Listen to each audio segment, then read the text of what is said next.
Let's do it. this.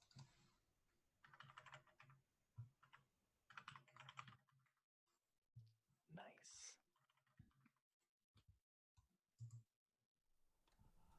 Hello, and welcome back to Castle. Oh, I'm sorry, the shield's still going. There we go.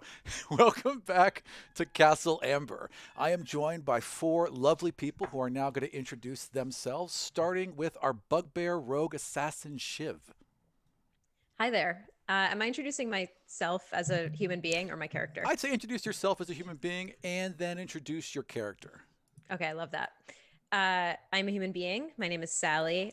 You can find me on Twitter at Sally T. And you can also listen to a podcast I co-host called The Struggle Bus, which is just a couple of SJWs talking about mental health. Just thought of that tagline. Pretty psyched about it. And my character is Shiv, a bugbear rogue who is an identical twin of Dirk, 30 years older and like a foot shorter than my twin Dirk, who will introduce himself shortly. And I am Union Muscle, and I may or may not be the lamb. Right. All right, let's jump over to our bugbear trickery cleric. Yeah. So as a human, I am Shane, one of the co-hosts of the Total Party Thrill podcast, along with Ishan down there in the corner below me. As a bugbear, I am Dirk, the trickery cleric, who is the other half of the Razor Twins, a pair of Union Muscle bugbears for the Goblinoid Unionized Workers Union, and also possibly on the Lamb. Oh, and definitely boxing champion of this here castle. Boxing champion of Castle Amber, no doubt whatsoever. Title holder, undefeated. That's true. As far as you know, that's completely true. I've never been beat. Well, no, true. You have never been beat, so that is actually true. All right, excellent. I got to be a contender. And you are. And then let's jump over to our gnome artificer, Quaxium, I believe it is? Quaximum. Sorry, pardon me. Hi, all. Ishan here, the other co-host of Total Party Thrill. We are an RPG discussion podcast. No actual plays here, advice, and musings of many decades of D&D and other RPGs. And I'm playing Quaximum, Lumber Stumper, the 33rd, the gnome artillerist artificer. Would you ever do an actual play? Yeah, we've done some actual plays. You guys have, yeah. You guys did a really good. What was it? He what is right now. Blades of the Dark. Oh, you are doing one right now. Which one are you doing right now? I don't know. What do we call this show? Not on our show. Where are we? So yeah, we did Stream of Blades. That's which right. Is, yeah, I like that. Band of Blades. Yeah. Which is like a dark military fantasy version, kind of adapted mercenary company on the run after losing the penultimate battle against darkness, set in sort of a fantasy world. It's Blades in the Dark is the system. It's a Forge in the Dark game. Sally was there too. Yeah, That was awesome. Yeah, you were all so in that fun. one. You guys were very effective, if I remember right. By effective you mean letting many rookies die? Yeah. Well, I mean, gotta crack some eggs. The body count was substantial. It's pretty But high. you got things done. That's what matters. It still haunts me. All right, and last but not least, Lockjaw, who was our hobgoblin Pact of the Blade Warlock. My name is Dylan. I own a cat, and that's going to be a recurring problem for today. 2 cats, if I am not mistaken, right? This is true, but one of them is good. Oh, I see. So you own a bad cat, is what you're saying. Yes. Right, that's fair. Continue yelling at my door for the rest of the recording. That's fine. Cats are always It will be allowed. adorable and distressing. And I am playing Lockjaw the Reader, a hobgoblin lawyer who is currently indebted to his infernal patron who paid for his law school. Yeah, you do seem nervous about that. There was a bunch of mentioning about that. It's really not good. Okay. If I pay it off, I don't have to go to hell. I do like the idea I of still might. I love the idea of like Fannie Mae being like, a warlock patron. That does seem appropriate. Checks out, honestly. All right, who wants to tell us where we are and what happened last week? We don't really know exactly where we are. We are in a castle, which seems to be, I don't know, it belongs to the Amber family, whom we have just discovered, but there also seem to be people here going about their business. Also the entire building is surrounded by killer fog, so we're not going outside. Yeah, murder fog. All right. Yeah. And I believe our bugbear, Dirk, had just won a boxing match. I did. Yeah. The Razor Twins bet. We got a 5,000 gold cash advance. Yeah, And basically, he just kind of tallied you up. Yep, bet that on me, and I defeated what is clay, right? It was almost like a clay golem. It was like a weird, waxy. yeah, like it was like really solid when you were hitting it, but as soon as you broke it, it was thin, like an Easter chocolate thing. Like it looked solid, but it was really thin. Wait, Oh, is you that don't get the good waxy Easter skin? chocolate. Yeah, like kind of like weird waxy skin, like if you're in a Madame Tussauds, where they like are very lifelike but just off. Did he beat up Jared Kushner? Is that what happened? All right, Yes. I'm still taking the W. That here, took all way right? too many rounds for it to have been.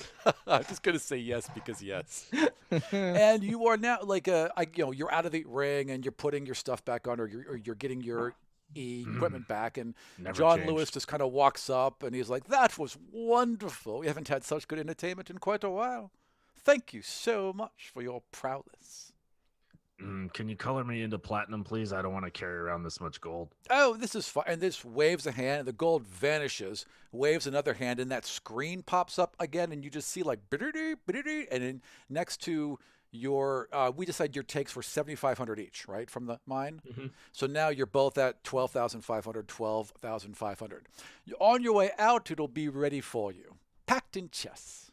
I don't usually take it on credit. This isn't credits, my dear. This is money is yours. Would you like it now? And waves a hand, and a chest appears with 12,500 platinum. Well, with the equivalent of 12,500 platinum in gold. It seems a little unbecoming, and I take a couple handfuls and put it into my bag of holding. Sure. Okay. Sure. I mean, like it's platinum, right? So 12,500 would be Other way around. 12,500 gold. So 12,500 gold would platinum. be 125 a platinum, right? So it's just 125 a platinum in a silk bag. Oh, well, Yeah. then that's going in my bag of holding. All right. Sure. That only weighs a little over 2 pounds. Yeah, exactly. Would you all like to cash out in platinum? Yes, please. All right. Waves another hand. Your bag appears. How about the rest of you? I look over at Quacks. I don't understand where This- we are. This feels a bit like funny money. Investigate the platinum. Roll Okay. me an investigation. You stay away from my platinum. Don't get any wise ideas. Can Lockjaw help? Yeah, sure. You can. Yeah, Can you we can both both peer investigate. together? You both are Still doubtful. So frozen. go ahead and roll with advantage I'm back. with Lockjaw helping you. Yeah. Nice. And like, what is my? That is a 23. Nice. Okay, yeah, it is solid platinum. There is a hum of magic from it, but there's a background hum of magic from everything in this building. The walls, the floors, everything. But yeah, it's real platinum, and it's got the lion's head of the Amber family crest stamped on the front, and on the back of it, it has this gorgeous castle and this beautiful verdant green meadow that spills out in front of it with trees everywhere. Idyllic, gorgeous. Not a place you recognize, not symbology you've ever seen.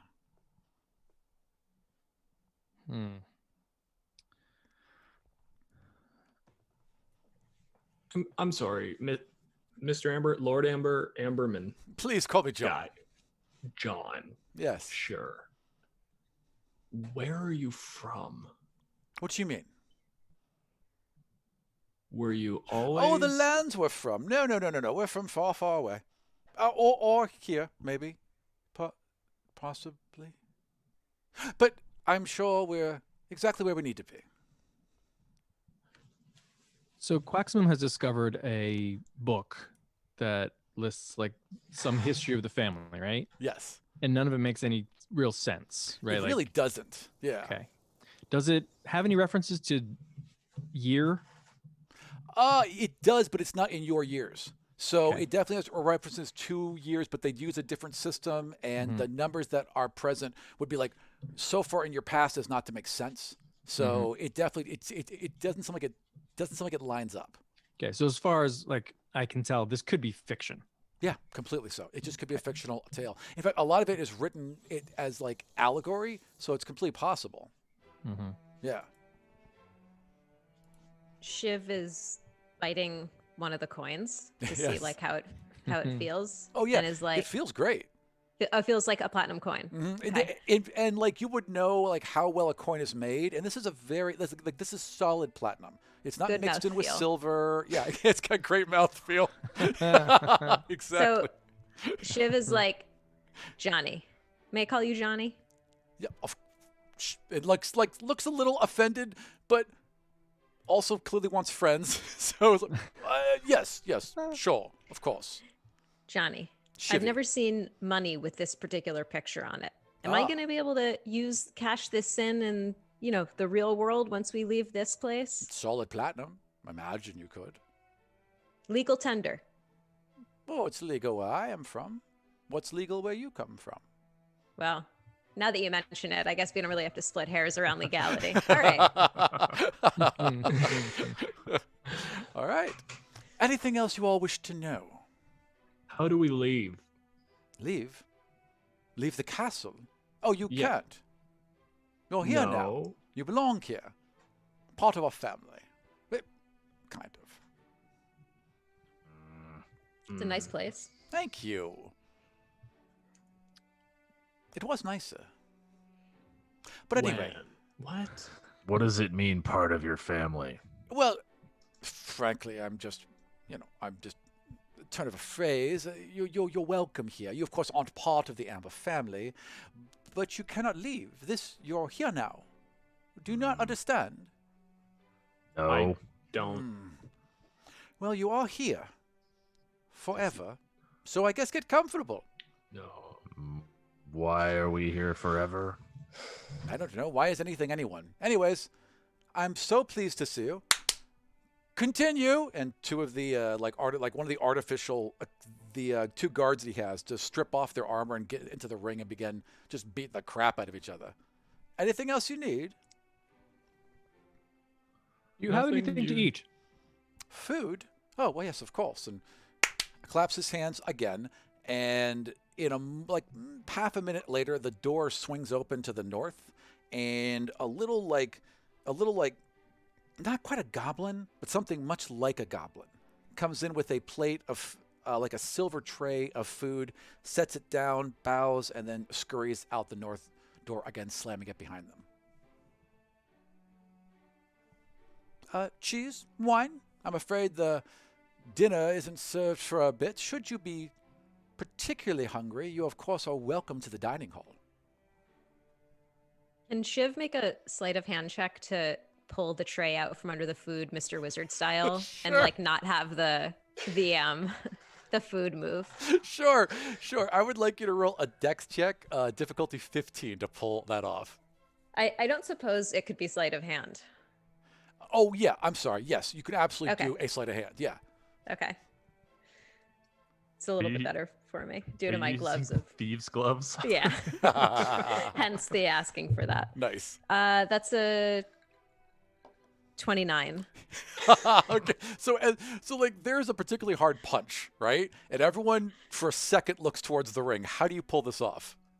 I'm just gonna like kind of lean over. I guess I'm leaning pretty far because I'm tall.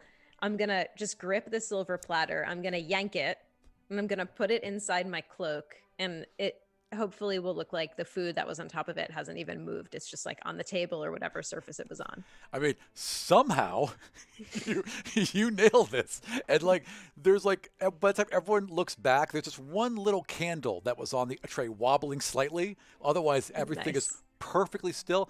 No one seems to notice a damn thing. So you have a silver tray worth approximately 125 gold with the amber crest etched, in the top of it. And like the feet are like lion's paws that come Ooh, off on all nice. four corners. I'm gonna try to snag a bite of it just to see if it feels real when no one's looking. Yeah, it's nice. Nice quality workmanship. Sweet. Anything else? No, I think that. I mean, for finish. me, that's fine. I'm gonna finish. Someone's gonna start a bit eating. of water that's in my water skin. Sure. I'm gonna replace it with the bottle of wine that was brought. Yep, no problem at all. Just pour that right in. Like, this And is- again, I mean, I'm gonna need this more than the grapes are fresh. The cheese is exquisite. The wine is quite good. Like not like, not top shelf wine, but like really good. Like probably better wine than you've ever had. So everything here is quality. but they don't have an outside. Good cheese. Good Okay, cheese. look, listen. 3 types. Not just people- cheddar in blocks. The Sorry. people in charge aren't going to know where this comes from, right? But this implies a vineyard. This implies an outside. If we talk to the staff, like they'll at least know where the shipment comes in, and then maybe we can find someone who comes here, which means they can probably leave here. Was that servant a goblin? Goblin-like. Instead of like greenish skin, more in hues of like reds and oranges. Did he look Union? Did not look Union, looked beleaguered. Didn't look Union yet. We got to wreck this non-union shop. Yeah, or Yep. at least pass out some literature to the Pass workers. out to some pamphlets. Get them out. Every room. Every table. Lay them out. Well, then perhaps we should retire to the dining room, eat our fill, and talk to the staff. To the north. Okay. Well, there's a door to the north or a door to the east where you came from. Well, the north door is where the goblin came in. Yep. Goblin. All right. So you all head north? Unless you say no, I'm just going to assume it's a yes. Yes, please. Okay. Correct. Wait, yes, so- true. So as it's presented on the screen, north Yes. is to the right? I am a liar. There is no door to the north. So let's assume there is a door to the north. I'm sorry, I can't read a map. There's a door to the east. There is a door to the north that you can't see. It was like a little like hidden It's a secret door. servant's entrance. Okay, so there's a secret Yeah. door, and Been that's so why it good at wasn't this there. D&D. I planned this all out, and there's a door west where you came in from the hallway. Okay, so the servant came from a door to Secret the north. door to the a north. secret servant's door to the north. Thank you. Okay. Okay. We take we the don't- secret servant Secret store. servant's All door. right. All right. I want one of you. No, this seems weird. Okay, how do you find the secret servant's door that on this side is completely invisible? There was a part in a wall that opened. How do you find it? Hey, John. Oh, yes. Pardon me. Yes, he was completely wrapped in the fight. Oh, Where's the servant's door? Oh, I'm so sorry. One moment, and waves a hand. It goes like a little outline appears and just swings open. And there's a massive hallway beyond. Thanks, bud. Okay, so you all step through, I imagine. Yeah. Yeah. And you step into this long hallway. You enter a wide, long hallway running east to west. In the center of the hall is a 10-foot wide red carpet stretching from the west door to the east door. The ceiling arches 20 feet high overhead. Near the east end of the hall, a raised catwalk stretches across the hallway 10 feet above your heads. At either end of the overpass are double doors. Thousands of small square mirrors are set into the ceilings and halls. The resulting reflection is just like a swarm of fireflies everywhere as seemingly 1,000 candles light at once. The door swings shut behind you, and the flash of light is so abrupt that you all have to roll dexterity saves to cover your eyes. How dare you? DC 14. 7. Fail. 21. Succeed. 14. Succeed. Succeed. Cool. I guess I took one for everybody, huh? So Oh, wait. who would under 14? Hold on, I'm a gnome. Yeah. I still fail. Oh, bummer. Did you fail as well, Dirk? Yeah. Okay, so 11. Dirk and Quaxium are both blinded, and are like kind of stumbling around. You two manage to get your hands up in time. The light is super bright and then dims back to a reasonable level, and you're just in this elaborate long hallway. Can I get a hand on top of Quaxium's head just so that I can like guide him around? Like, you doing all right? I can't see much. Okay, I got you. I'll point you where you need to go. Fuck, where do we need to go? And that wears off after like a minute, so you guys are fine. If you'd all been blinded, there was a little bit extra that would have happened. But after a minute, you just can see fine. Just, a bunch of like bright flashing pulses in your eyes that are burned in a bit, but it'll go away after a while. Did somebody just punch me in the head? I've been punched in the head before. It feels kind of like that sometimes. One of us could try it, and you could compare. Right. That might be the last thing you did. I didn't say me. So there are mirrors all along the walls? Yeah, so everything's covered in imagine if instead of tiled walls, it's all mirrors, right? So it's just these like little 1 foot square mirrors covering everything, including the ceiling as it arches above you. There are, besides the door you came through to the east, there are 1, 2 more doors to the south. And to the north, there are 1, 2, 3, 4 doors to the north along this hallway. And then 1 large double door at the very west side and south that you assume connected to the hallway you were in before. So Quaximum heads east, Okay. looking at, taking it all in. Sure. And then as he begins to approach the catwalk, Yeah. he like breaks into a little bit of a run and then leaps. And the bottom of his shoes sort of like elongate as springs come out of the bottom. And he jumps 10 feet in the air and lands on the catwalk. Perfect. Of course, you've got Go-Go Gadget legs. Yeah, of course. And he turns back and says, these are a lumber stomper family heirloom. I call them my lumber stompers. Weird flex. The doors Shiv- fly open on either sides.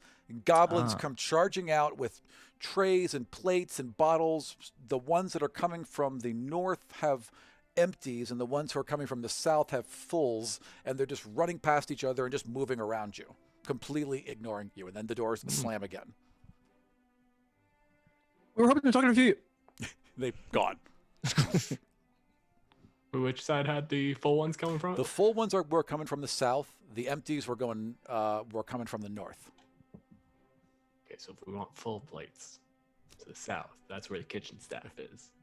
North is where people are eating. You know what? You got to reverse what I just said. The full ones are coming from the north, and the empties are coming from the south. I apologize. I know my directions. So south it is, huh? Yeah. Do you guys The want to south go? is where the rich people are. We want to talk to the employees. That's to the north. No. Right. All right. Correct. Oh, right. We want to. Sorry. Right. We want the to talk to mission. the useful people, not the rich people. Right. Right, the Exactly. work. Yeah. Yeah. Screw everyone else. All right. So you walk in. So you go in through that door to the north, I assume, right? Wait a minute. Now I'm a rich person. I feel conflicted. So there is a door on the catwalk to the north into that room, and there's also a door at ground level, so you can go in either way. Just gonna go over the ground level door. We should go ground level. Okay. Don't acknowledge his weird shoes. No. Honestly, that's the best way to deal with some of this lumber stumper nonsense. Is Right. Just don't acknowledge it. I have a nutcracker I call my lumber stamper. Wow. Okay, so you all go north, and you enter a large kitchen. Several tables in the center, a large hearth on the side. There's fire, there's pots boiling, and there's about a dozen of these crimson and orange skin goblins darting around, preparing food, this and that. All look very much in a hurry. Otherwise, Very ignoring well. you. Is there anybody else in this room that isn't a goblin? Just those those goblin-esque things. Yeah, those red goblins. Yeah. Excuse me. Excuse me. Excuse you, and tries to get around you. Who's in charge here? Well, the Ambers. I have much to do. Are you guests? Who's the chef? Who's in charge of the kitchen? We're all chef. Chef? And they go, Can't all chef. be chefs. You're all cooks. One And of they you is all the chef. stop and turn and look at you. And they're like, did he call us cooks? And like knives, shing, come out. Okay. Who are you okay. calling If I a may. cook? If I may, Mhm, perhaps that mistake mhm. could be codified with a union contract guaranteeing you all are chefs. There's like a hush falls over them. Like, Only- shh, shh. You should learn about the power of collective bargaining. And Right. they're all like looking around, like, shut up. Wax pamphlet. I Takes the pamphlet and he's like looking through it. He's nodding, like he's angry, but he's reading. He's like, yeah, okay, right. Well, that all makes up. Look, we tried once, okay? We tried, and now we've been bonded to this place forever. We can never leave. They cursed us all because we tried to unionize. That sounds like you need to renegotiate your contract. We are Or you need some muscle, Or both. hired muscle. now Yeah. they're Someone who thinking. can look over. the thing is, it's real easy to renegotiate contracts when the other guy's bleeding out of his spleen. And when you actually know how to read a contract. If you Like, we can- can write you a new contract and they can make sure that the contract gets through. but if any of them live, they'll come for us again. No, we'll put that in the contract. It's like you don't understand how contracts work. Can you? Yeah, they're important. They're binding. So you'll kill every member of the Amber family. Wait, what? What? Well, you'll kill them all, right? To free us. That's Well, what they'll do. They're gonna how free many- us, guys. How many Yeah. members are we talking Yeah. about here? Yeah, you're gonna have to stump up some coin if we're gonna dead some You'll- bodies here. You're going to have to pay your union dues for this. there's 12 here. There's 12 more scattered throughout this wing because you just see new ones coming in and out. So there's like 24 that work in this kitchen, and then there's a couple others that are about the mansion as like personal servants and attendees, things like that. Can I ask you a question? Of course. How much time? now? Is that your natural fur color? This amber color? It leans back, and I was like, "No, This is part of the curse. I They want find us to this match the distasteful. decor." I find this very distasteful. Oh, that's not good. Yeah, we're going to fix that. Thank you. That's a definite problem. And like, there's like one in the back. He's like, "I like it." Fine. There's always one. Well, we know who the scab Scab. is. Boy, we hate him. Don't like. If we're gonna do this, like, keep it quiet around him, okay? Yeah. Don't Now trust him. You mentioned something about Shiv is gonna like squat down. Like I'm assuming this is like a little dude, right? Yeah. They're like Okay. 3 apples tall, like Smurfs. No, they're like the size of goblins. Okay, so Shiv is gonna squat Normal down size, like real people. I'm gonna squat the way like a teacher squats down to talk to like a preschooler and be like, now, did you say something about killing an entire family? Could you go over those details again? How many are we talking about here? Well, a couple of them died. A couple of them killed each other. Some we haven't seen in a while. But as far as we know, at least a dozen are still up and about, all throughout the castle. We've handled bigger jobs, Dirksy and I. All right, what do you want? Out. Well, if you want out, you gotta talk to the. I can never say this word right. You gotta talk to the rakshasa. No, rakshasa, right? Yeah. You gotta talk to the rakshasa. The what now? Tiger person. You don't have these? Huh. Oh, that's not good. Oh, This this is- is a bitch. No, this is terrible. This is very bad. Yeah, tiger person. Mhm. Walked into the castle about 60 years ago, I want to say. And of course, he's been here ever since. Oh, quick huddle. Quick huddle. Oh, that's fine. That's fine. Well, yeah. we'll just be over here. You just talk. We'll just be over here. You're doing a job, okay? You have shit to do. We'll be back. She just goes back to his work. You know, for a labor attorney, you're not very nice to the labor. Okay, but rakshasa are not a joke. Loan services, that's a rakshasa. Uh-huh. And let me ask you a question about loan services. Yeah. when you took on this investor to stump up the cash for this little expedition of yours, was it for this expedition, or was it he gave you the cash and you found this expedition? Okay, so the way it actually worked out was he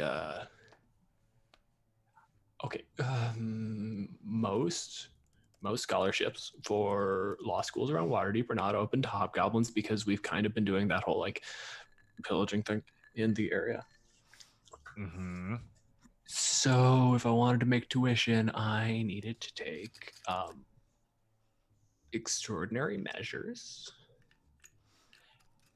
And now I just need to pay loan services back. And then this would have been a great way to get enough to like keep them off my back, buy enough time to get the practice set up, at which point I could get a solid like income. I can pay off my loans. We can get a real good salary going for quacks. You know, we can make sure, you know, union laborers such as yourselves have regular employment.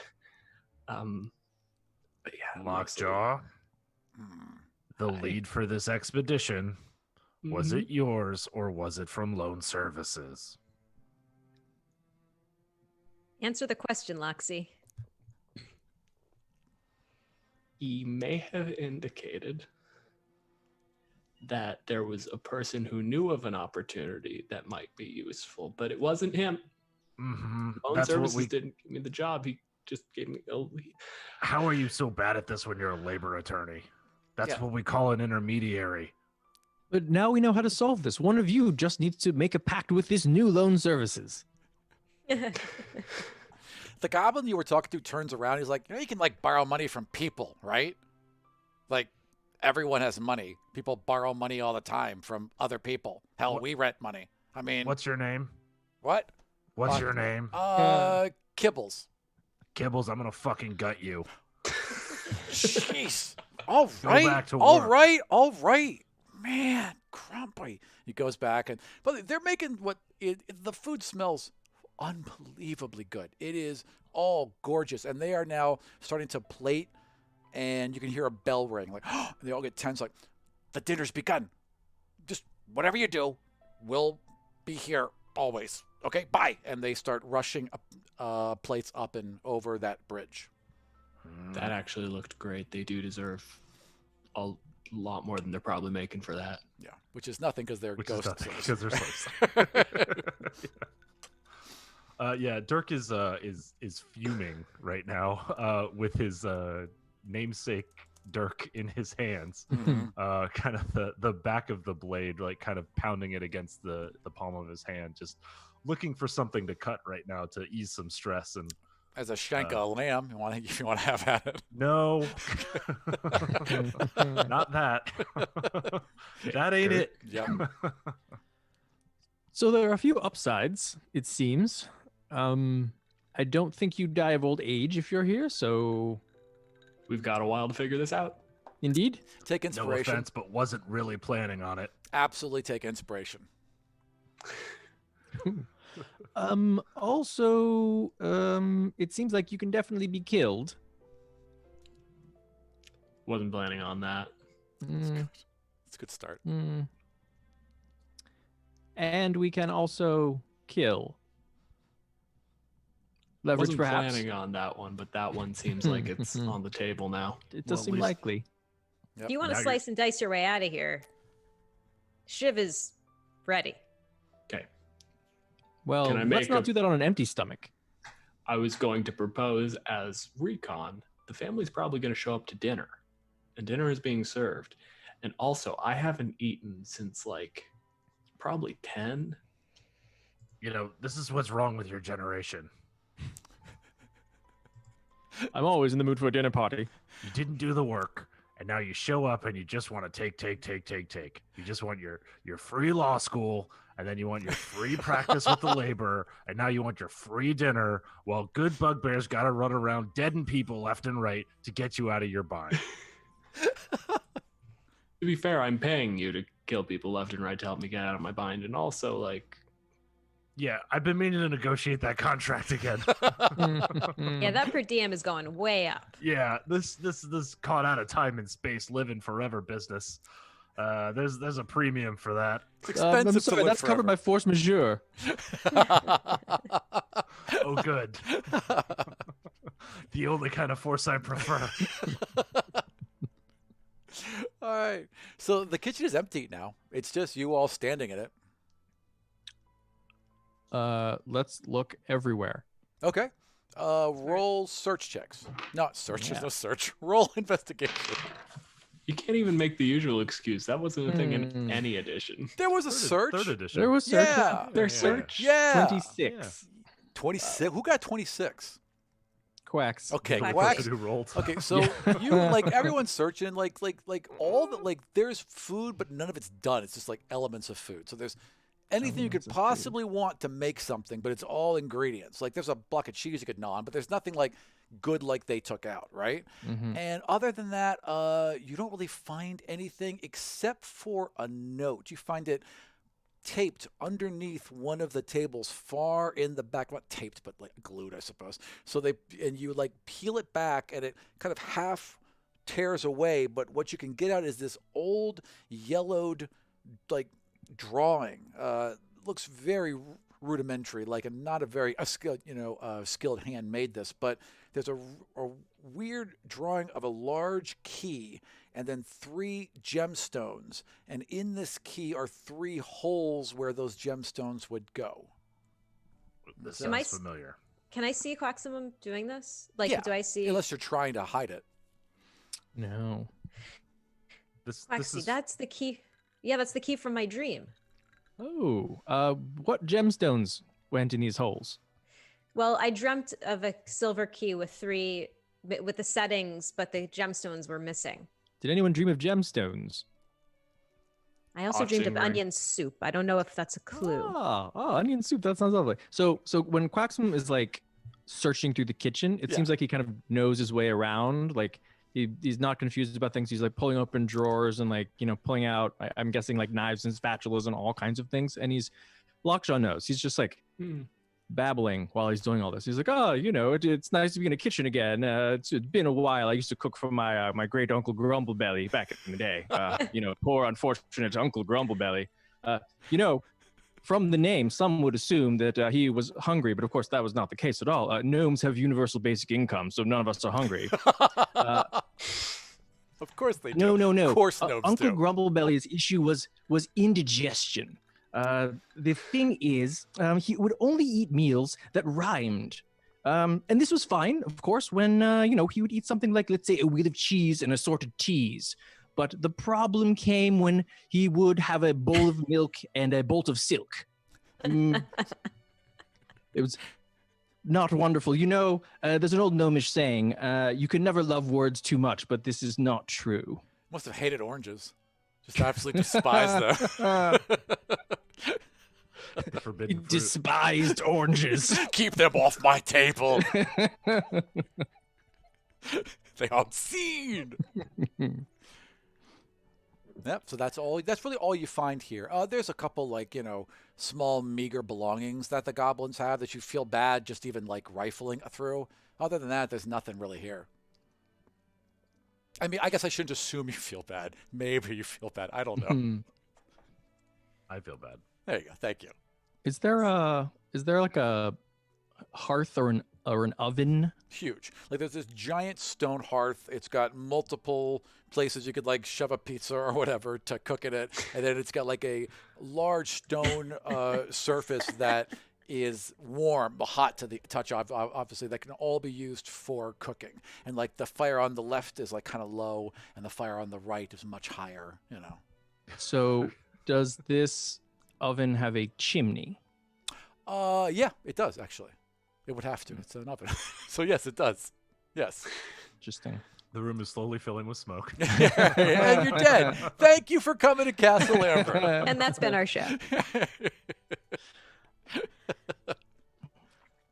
So perhaps as a last resort, the chimney may allow egress to the ceiling or the roof. You'd have to put the fire out first. But yes. Oh yes. Might be hard to get around. At least 2 of us went to college, okay? Oh, right. We Fire's bad. recognize that we First shouldn't lesson. stand on fire. Right. Well, Fire we're book 101. smart. Yeah.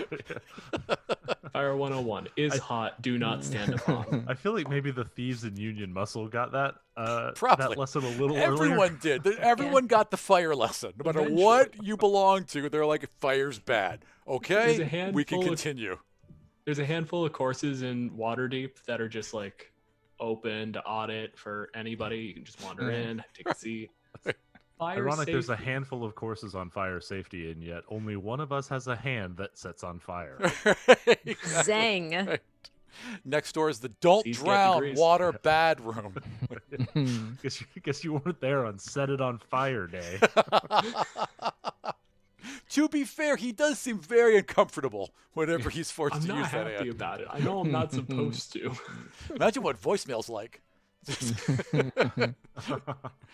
All right, so again, not much else in this room other than that. If everyone's at dinner, should we poke around? You Maybe should go to dinner, do some recon, figure out who's there, light them on fire, maybe? Probably not. Not immediately. But eventually, maybe? but maybe everywhere else is empty and we could do some snooping. True. Truth. It looked like they brought a lot of dinner. I'm sure there's multiple courses.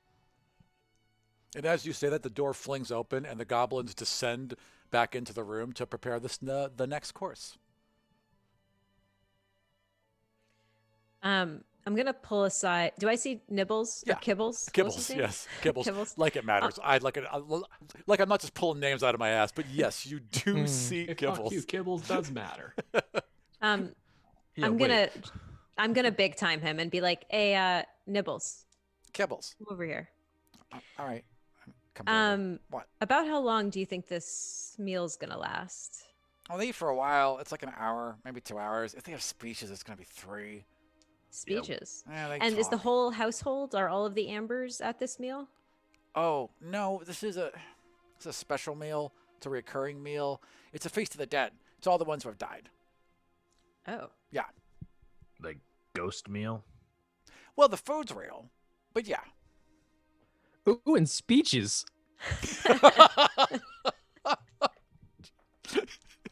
So gnomish daycare then, huh? That would be gnomish daycare. Just someone reading formulas, all the babies happily Toastmasters sleeping. International. So they're busy preparing like a big, nice roast, and everyone's getting like a beautiful cut of roast, along with some potatoes and onions and some greens. Nibbles. Let's say Kibbles. that. Okay, Right, that's what I said. sure. Nibbles, let's say that we wanted to look around the house a little bit, which, we're here to help you. Mhm. And part of how we can help you is familiarize ourselves with our new environment. Sure. If we were going to do that, perhaps there are some keys to locked rooms. There are trap doors. Oh, the secret key? passages. Oh, the key's in the dining room. Well, I'm How sorry. would you not the feel dining about room, grabbing? sorry. The hall. Oh, I can't touch that. I'll be instantly killed. That's happened before. 3 times, actually. You've been instantly killed 3 times. No, not me. I would be dead then. God, they're not very bright. So a couple of us, there were some more of us, and now there aren't. So, Would- Go ahead. Would we be dead if we tried to take the key? Can you die? I don't Unclear. know. I have no data point. Could you die before you came here? Unsure. Yeah. Then Haven't I done it guess I yet. can't answer that. I mean, I couldn't be killed, but I'm pretty sure I could die. Oh, well, if you could die before here, then you Yeah, can high definitely die. five. Yeah, you Yeah. can die. You will Both are die. high five. Chest bump. Yeah. We've tried to take that key. How does the dying occur? When you touch the key? No. We would try and take the key, and we'd be caught, and then we would be vaporized. The issue is being caught. Yes. okay. Yes. Vaporized Well, assuming how? none of us got away with it. Vaporized curse, Wave of a vaporized hand. spellcaster. No, they all just Oh. kind of focus on you, and then bye. Who's they? Also, we tried to pick that lock, and we got killed too, so that didn't work either. Wait, which door? Which lock? and he like kind of like walks to the door and pokes his head out into the hallway, and he points, and all the way to the east there's a big, huge door with a big, oversized lock. Resident Evil door. Yes. Gotta find all the pieces. Of the key Also, and then all unlock them. these plants you could merge together to form healing potions. Point of order, Huddle, please. Pardon me. Earmuffs. If it is, No, you can Wait, hear. wait, We wait, just wait. need to talk. Oh. Yeah, when we say huddle, what we really mean is like kind of like a goblinoid teepee, right? In which like the two bugbears are taller than everybody, and you kind of huddle underneath us for shielding. This is what we mean by huddle, right? we're playing London Bridge. This is lovely. If it is the family that kills people for taking the key, then perhaps Plan A was a good one. Kill the family. I'm not against it. Look, I've never seen a body that I didn't want it dead. Behind seems you, like all the killing the goblins are like, family. kill them, kill them, kill them. Dirk, how would you feel about another round of boxing? I mean, I suspect that I'll be about 10,000 gold richer at the end of that. Yeah. Okay, But could we go have dinner first? we can dip out for the speeches. You mean in for the speeches? Or sorry, you can't join dinner now. Dinner started. You could never interrupt a dinner. You'll have to wait until next dinner. Oh, that's not gonna work for me. Well, then perhaps we investigate the rest of the house now. Try your best bet. What happens if we interrupt dinner? Well, I've seen people interrupt dinner before. If we interrupt dinner, we die. If you interrupt dinner, they'll probably just kick you out. But you never know. Okay, Gibbles, can you just get like 4 plates off to the side? Absolutely Like, it doesn't not. have to be every. No. None of this food can be eaten outside of there. It'll just vanish. Watch here. And he hands you a bowl of onion soup. And it's gorgeous and rich and frothy. And the second you touch the spoon, it just turns to silver dust in your hands. Actually, I'm gonna keep the silver dust. This is good for spells. Yeah, I'll take a couple orders of that. One. So, silver dust for everyone. Go ahead, put it right here in this bag of holding, please. Yes, okay. So you pile up a pound of silver dust. Really, we've got things to do. Like, this needs to go somewhere eventually. Yeah, no, fair enough. Okay. Wait, are you Invest- talking about the story? Or the dinner? No. I'm thinking we go back to the boxing ring, we get Johnny Boy into the ring, and then he has an unfortunate accident, falls down on a stool or something. Or we just squish his head real good. $1 million halfling. Yeah. Is that where You you saw want that to head? play too. I like any play where the small folk die. Wow. That's, We have done. all the goblins again just stop and like kind of look at each other and go back to Like, cooking. step in front of Quacks a little bit. Quaxon looks very confused. I'm normal sized. All of you are giants. I do hate Freakish when giants. I didn't want to say anything. I'm polite. You I do don't enjoy when You're just giants hanging with the die. goblins, perfectly happy. All right, so did you guys want to head back to the boxing ring? Well, we have done a terrible job of right hand ruling this place. Yeah, we really did. Yes. Yeah, Yes. fuck the right hand roll. You got very excited about jumping on a balcony, so And then there was food. Yeah, fair enough. Well, you can either head out through the ground floor or again along the bridge. I mean, I do like the idea of investigating while many people are tied up in dinner. Mm-hmm. Same. All right. So then you're going back out into the main hallway, I assume, right? yeah, should we right hand rule it from now? Yeah. All right. So again, at the end of this carpet that runs west to east, at the east door is the one with the oversized key lock. Oh, There's- carpet. It's another one of those, like Peanut and Bugbear. Haha. To the south is the door you're assuming to the dining room. There's one on ground level, and then basically the bridge right above it.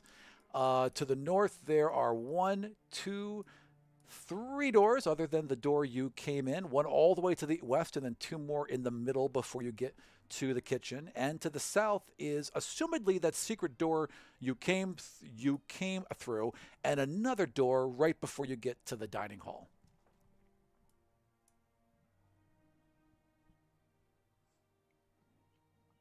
I'm going to save us the time on the notation. It seems like we could either right hand rule it into 11 or 3. Yep. 3 would have been the natural order that we would be heading in. Are we trying to reset the initial right-hand rule or begin a new right-hand rule? Exactly. Let's just make sure we check off all the boxes. But first, the small mechanical rabbit that is usually in Quacksman's pocket sort of like pops up. And before we open any doors, it squeaks, and everyone gets 12 temporary HP. Nice. Just in case. Nice. Does that work for the goblins too? Do they get it too? Oh, yes, they would. Yes. Oh, wow. They're, for all the normal folk. Yes, of course, of course. They're all like ripping open cans, running Union around. Bennies. Excellent. Welcome to the Union, boys. All right, then you all head. I call this carrot juice. So you all head south out of this room. You're back in the main hallway. And if you wanted to go to room 3, you can easily do so. There's a door right there. Let's go for it. Okay. Yeah, let's do it. All right. Who's opening the door? Better check this one, Shiv. Yeah, I'll get in there and check for some traps. Roll me a check traps. However that's done in 5e. Investigation. Thank you. Yeah. I'll help, so take advantage. Nice. Okay, don't mind if I do. Oh, and kibitz, so take an extra d4 as well. Oh, wow. Nice. Oh, God. Did you look under the frame? Stand by. Look, I'm acting it out. It's a Okay, real D&D game. Oh, I got a natural 20 and a 4. Yeah, there's nothing absolutely at all trapping this door. However, there is one thin hair that's been gently glued to the frame and then to the door. So if the door was open, that hair would break. It would have been impossible to notice any other way. It was right down at the bottom. One thin hair that doesn't look like human hair. We got the old hair gently placed trick. I've seen it a million times. Can I tell what kind of hair it is? Roll knowledge, nature, or animal handling, or just straight intelligence. Okay, I'm gonna go animal handling. That's gonna be a big 6. Yeah, I mean, a cat, maybe, possibly a dog, could be a beaver, A tiger? maybe. No, anything but. Good, it's not a rakshasa. So you guys want me to just real careful like remove the hair and hold on to it and we can put it back after? Easily. With that roll, easily. Yeah? Yes. Yeah. I like to get informed consent. All right, I'm gonna take the hair and I'm gonna hold on to it. Okay, you pop it off, and the door is also unlocked. You rolled so well you could tell it was locked even without trying it, so you made no noise whatsoever. I'm sorry. I'm laughing at the idea of informed consent of a knife in the kidney. Do you agree? Okay. I just want you to know you're getting a knife in the kidney. Thought you should know beforehand. We Yeah. need to be on the same page. You understand? Step, step, step. Yeah, absolutely. That's how Shiv works. Yeah. So you opening the door? Enthusiastic consent. Mm-hmm. The DM says, tenting his fingers, opening the door. I'll open the door. Throw open the door. The room is paneled, floor to ceiling in polished mahogany. A large fireplace faced with marble and lined with gold in the form of a bare tree is set in the south wall. A high-backed chair sits near the fireplace facing the hearth. Someone is clearly in it with their back facing you.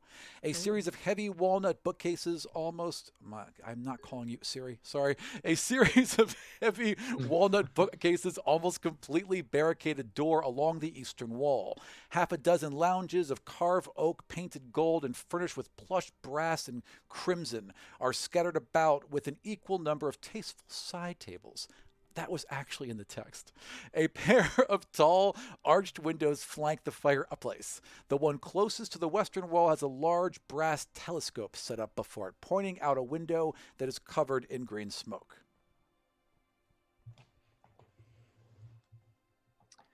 Quaxum sort of like nudges Lockjaw in the ribs and is like, You're the one who's good with people. Enter. After you, boss.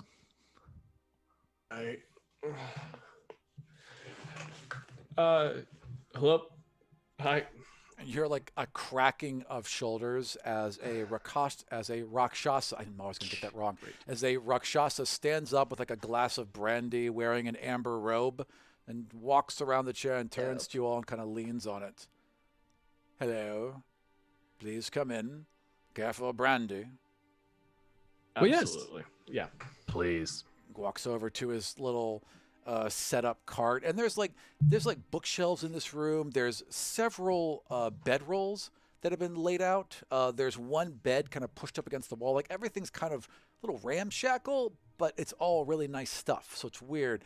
And he just kind of like pours a couple glasses of brandy, hands them out to you individually, grabs the edge of a giant heavy couch, effortlessly drags it over, and does the same with another one, drags that over so they're kind of pointed with his chair at the front, sits back down and waves for you all to have a seat. How large are the sleeping bags, so the bedrolls? All sized for him, so like size for like Okay. 9 to 10 foot tall large creatures. Oh, he's bigger than we are? Oh, he's big. He's big. He's like a hulking, like if a tiger was made of person, he's big. Yeah. Yeah. Okay. That doesn't happen very often to Dirk. Imagine not. Dirk's like 8 feet tall. Yeah, this guy is he's got like big ass claws and he's a little imposing even to you, and that does not happen often. He's got like the backwards hands too, right? Yeah, totally, absolutely. This is unsettling. Hi, my name is Lockjaw the Raider, Esquire. This is my partner, Quaximum Lumber Stumper of the Pilwicken Lumber Stumpers. The These are 33rd. The 33rd. To avoid confusion, I think 31 and 30 are still kicking. Oh, the that right? vast majority of them, yes, certainly. Okay. And then we have Shiv and No, Dirk. no need to use our names. Okay. Your name is the Reader. Well, it's really more of a position than a name, but also like we don't really have last names. Oh, you're the help. Understood. Anyways, for the rest of you, how may I help you? I don't know why your assistant is speaking for you, but whatever. Strange I'm people, kind of strange mildly lands. insulted by this, but I'm really enjoying him being put in his place. So mixed feelings right now, Rakshasa. I suppose you're new? Yes. Yes. How long? 25 About one minutes. boxing match. That new. Well, you must have come from this land then. And we've been here for about a day. So you've got 6 days left. Okay, 6 days left to accomplish what? We're getting right on to the thing we needed to know. No, you want out, I assume, right? Everyone wants Yes, out. of course. You got 6 days before the castle moves again. Okay, do you have any idea how we leave? How you leave? Yes, we want out. How do we get out? We Walk can out get through the front door if you wish. I could open a window. We want to leave, but without dying by way of the poisonous fog. See, now exact language. That's what I like to hear. If you don't want to die, there are perhaps ways out, but you'll have to head east. We would also like to keep the gold. Oh, the gold is immaterial. They'll gladly give you the gold. They don't care about gold. They're rich and can... It's a long story. The point is, if you want out, you'll have to head east. Through the locked door. Correct. And you'll have to get the key, which... Has 3 sockets, but no gems. The second I mentioned key, none of you looked oddly at me, so you've heard some of this tale already. Clever. You've worked well for your 25 minutes. What can I help you with? Are you part of the family? Are you house? No. How'd you wind up here? Perhaps the same way you did. My clan and I went to sleep and woke up in the foyer. Sound familiar? Yeah, Uncomfortably so. So you've just decided to make a life of it? He waves to the bedrolls next to him, and he's like, no, we of course fought as hard as we could to leave. I'm the last one alive. So you don't know where the key is either? Know precisely where the key is. I've tried to get it many times. Each time I have failed and been kicked out, sometimes punished. And he looks towards a particular bedroll, sighs a bit, and I have stopped trying. But if you wish, I will help you. With one condition. If you leave, you take me with you. What is one more rakshasa in the world? That sounds like a pretty expensive one-way ticket. Oh, my knowledge is my ticket. If you do not wish to have it, don't have it. What else would you like? Would you like my bedroll? Perhaps this mangled chair? What other possessions could I interest you in? Why do you not partake of the rest of the house? Why do you This make is camp? all I can get into. This is the only safe room I know of. I've been to the other rooms in this house, in this wing at least, except to the northwest. That place has strange energies. But to the rest of it I've been in. Have you just avoided it, or have you not been able to get in? To the northwest, I have not tried. One did. They did not come back. We haven't been in there since. I'd love to see the garden to the east, but unfortunately, I cannot get that door open. Who was in your party? My clan, my family, and those married in. We were traveling, relocating, looking for a land we'd hunted for some time. We were promised much riches if we had found it. It was our treasure. But another life, another time. This castle, as far as I know, has never set foot upon the same land twice, and I've been here for a good 60 years. We were on the moon once. That was interesting. Who promised you these riches at this new land that you were seeking out? One of us, he kind of looks over his shoulder, used to speak to one. No real name. Just called himself the Enforcer. That's how we knew him.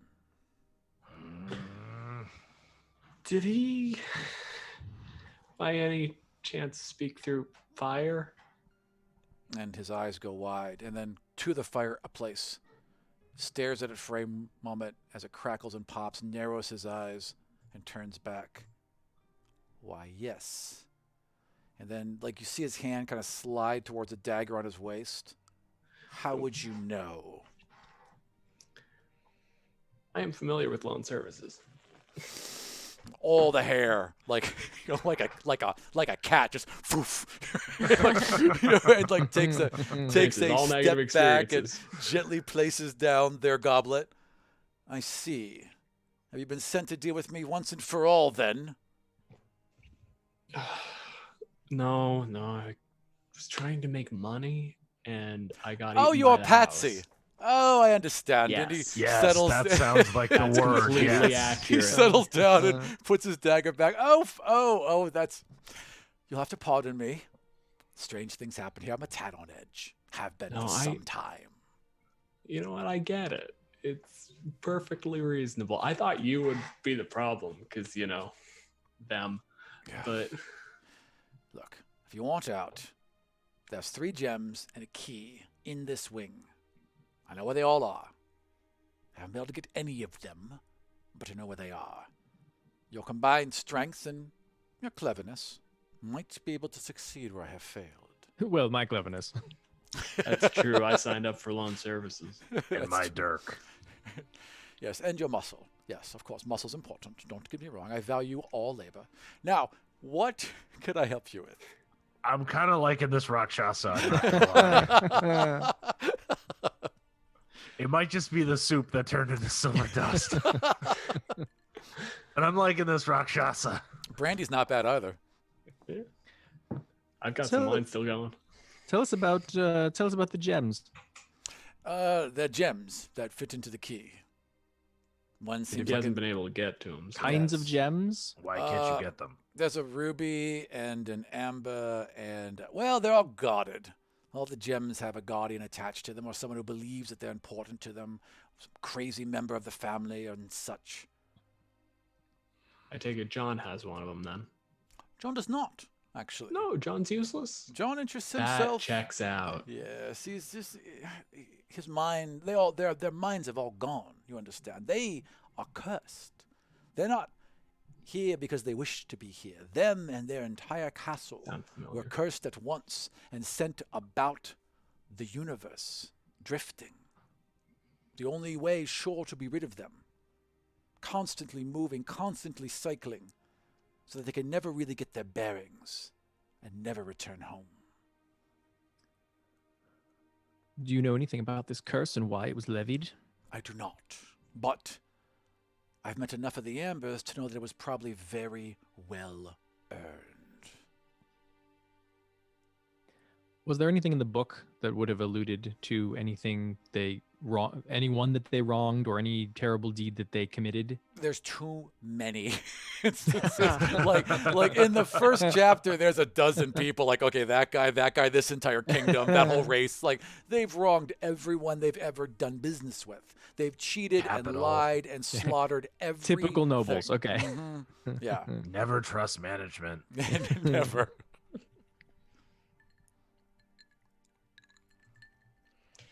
Can you tell right. us more about where these gems are located, precisely who or what is guarding them? Could just debrief us.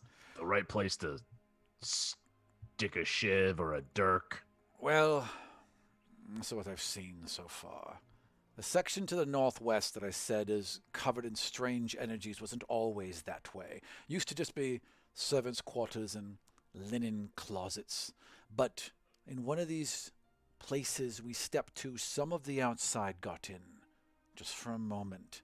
It's never happened before or since, and that section has been abandoned ever since, scarred with strange magics. Strange power seems to emanate from it.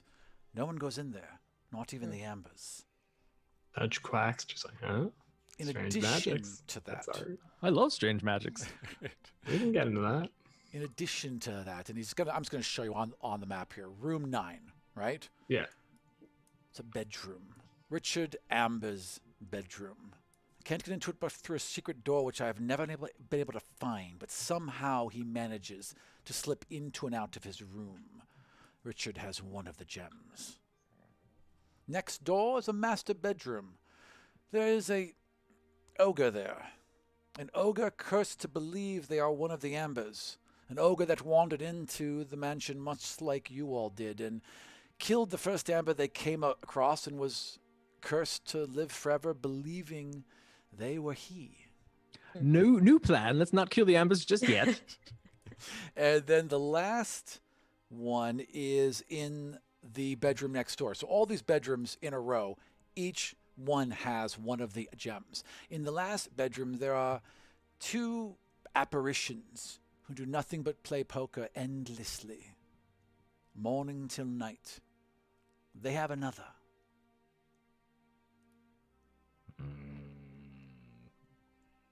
Shiv. Would you like to play poker the old-fashioned way? Dirksy, you read my mind. Poker, poke him, poker. Oh no, that's the new way we play poker. That's if the old-fashioned way doesn't work out. Right, Yeah, gotcha. That makes exactly. sense. Flawless logic. The old-fashioned way is just cheating the conventional way.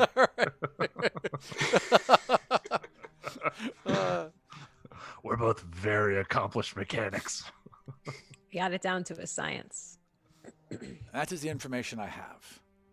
Should you secure this key and the stones, I do expect you to hold to you under the bargain. I do expect release. Until then, I shall be here.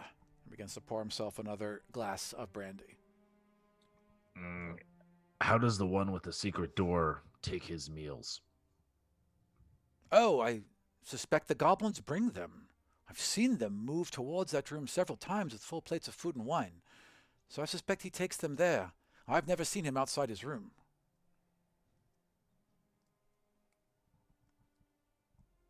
So we're taking the goblins with us, though, too, Yeah. right? Good thing we've already unionized that labor. Let's lead a small army out of this place. Yeah. Did we ask this rakshasa what his name is? I don't believe you did. My name is Fatah.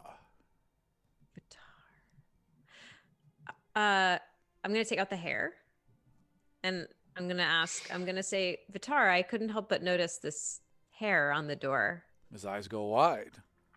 I assume you didn't put it there? Oh, I did. Oh, you I did? always put them there. I never trust who can come and go from this place. There's no real ways of bolting the doors or securing any room, as they will just walk right in. Oh, I understand. Well, do you want this back? Or I can replace it on my way out. That would be most Maybe you helpful. have Thank enough. you. Back. Yeah, Maybe because you got an extra. like at the idea of like having to step out of his room and into the hallway, you see fear build in him. If you could replace it, that would be most beneficial. Thank you. No problem. All right. So, team, you guys want to play poker? Are we making that the first stop? Do we want to see what magic nonsense is going on? We want to punch an ogre? What's our plan? I think we should stay together. I think we should do the non-punching things first because punching tends to get loud. Yeah, it's really going to interrupt our odds of getting into that game.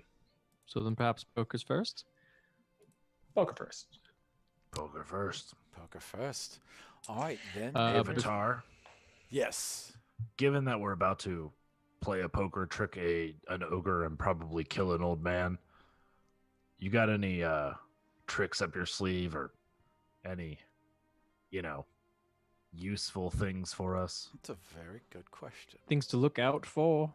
Mistakes that were made previously? No, I meant physical goods. Just a bunch of money we Literally could use for things. gambling. Do you have something you can give me? Okay, yes. And he looks... You know what? Roll me a persuasion or whatever you want to roll to like talk him into this. Okay. Yeah. Can I use insight because I'm appealing to his vanity as a superior creature? Yes. Yes. Thank you. Yes, I will allow that. That was incredibly generous. And it did not pay off. 12. Okay. I mean, I rolled a 3.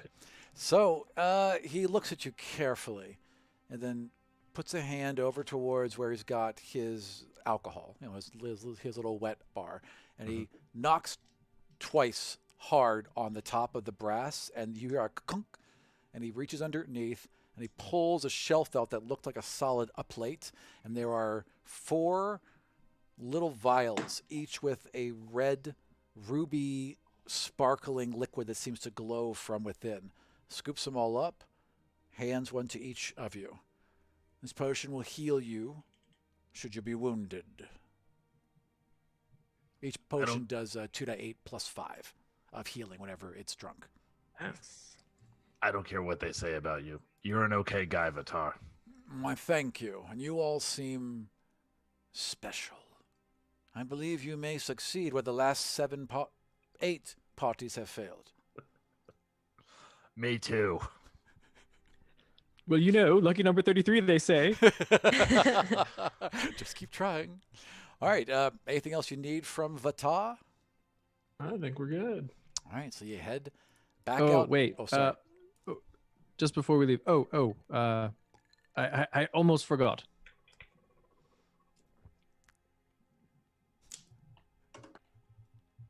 He gets 13 temporary HP. Oh, it kind of glows and and then he straightened his back. Like you haven't realized he was hunched over, so he straightened his back to his full 11 feet tall and looks splendid and regal. And maybe for a moment, a bit of a smile curls at his tiger lips And he nods. Pickle widget has that effect on people. Also, the rest of us are now at 13 as well. Nice. All right, you're all set. The rakshasa bows deeply and goes to open the door for you. Anything else? He's really turning me around on Rakshasa. Yeah. Yeah, a thing with the last one. I don't know if you heard. All right, so you all head out north back into the main hallway. And I'm going to replace the hair. Just want to make note of that. Nice. And you rolled so well that you know exactly what you're doing. There's still enough like a little bit of spirit gum or whatever. You can lay it over easily, right? Nice. Yeah. So you are all set there.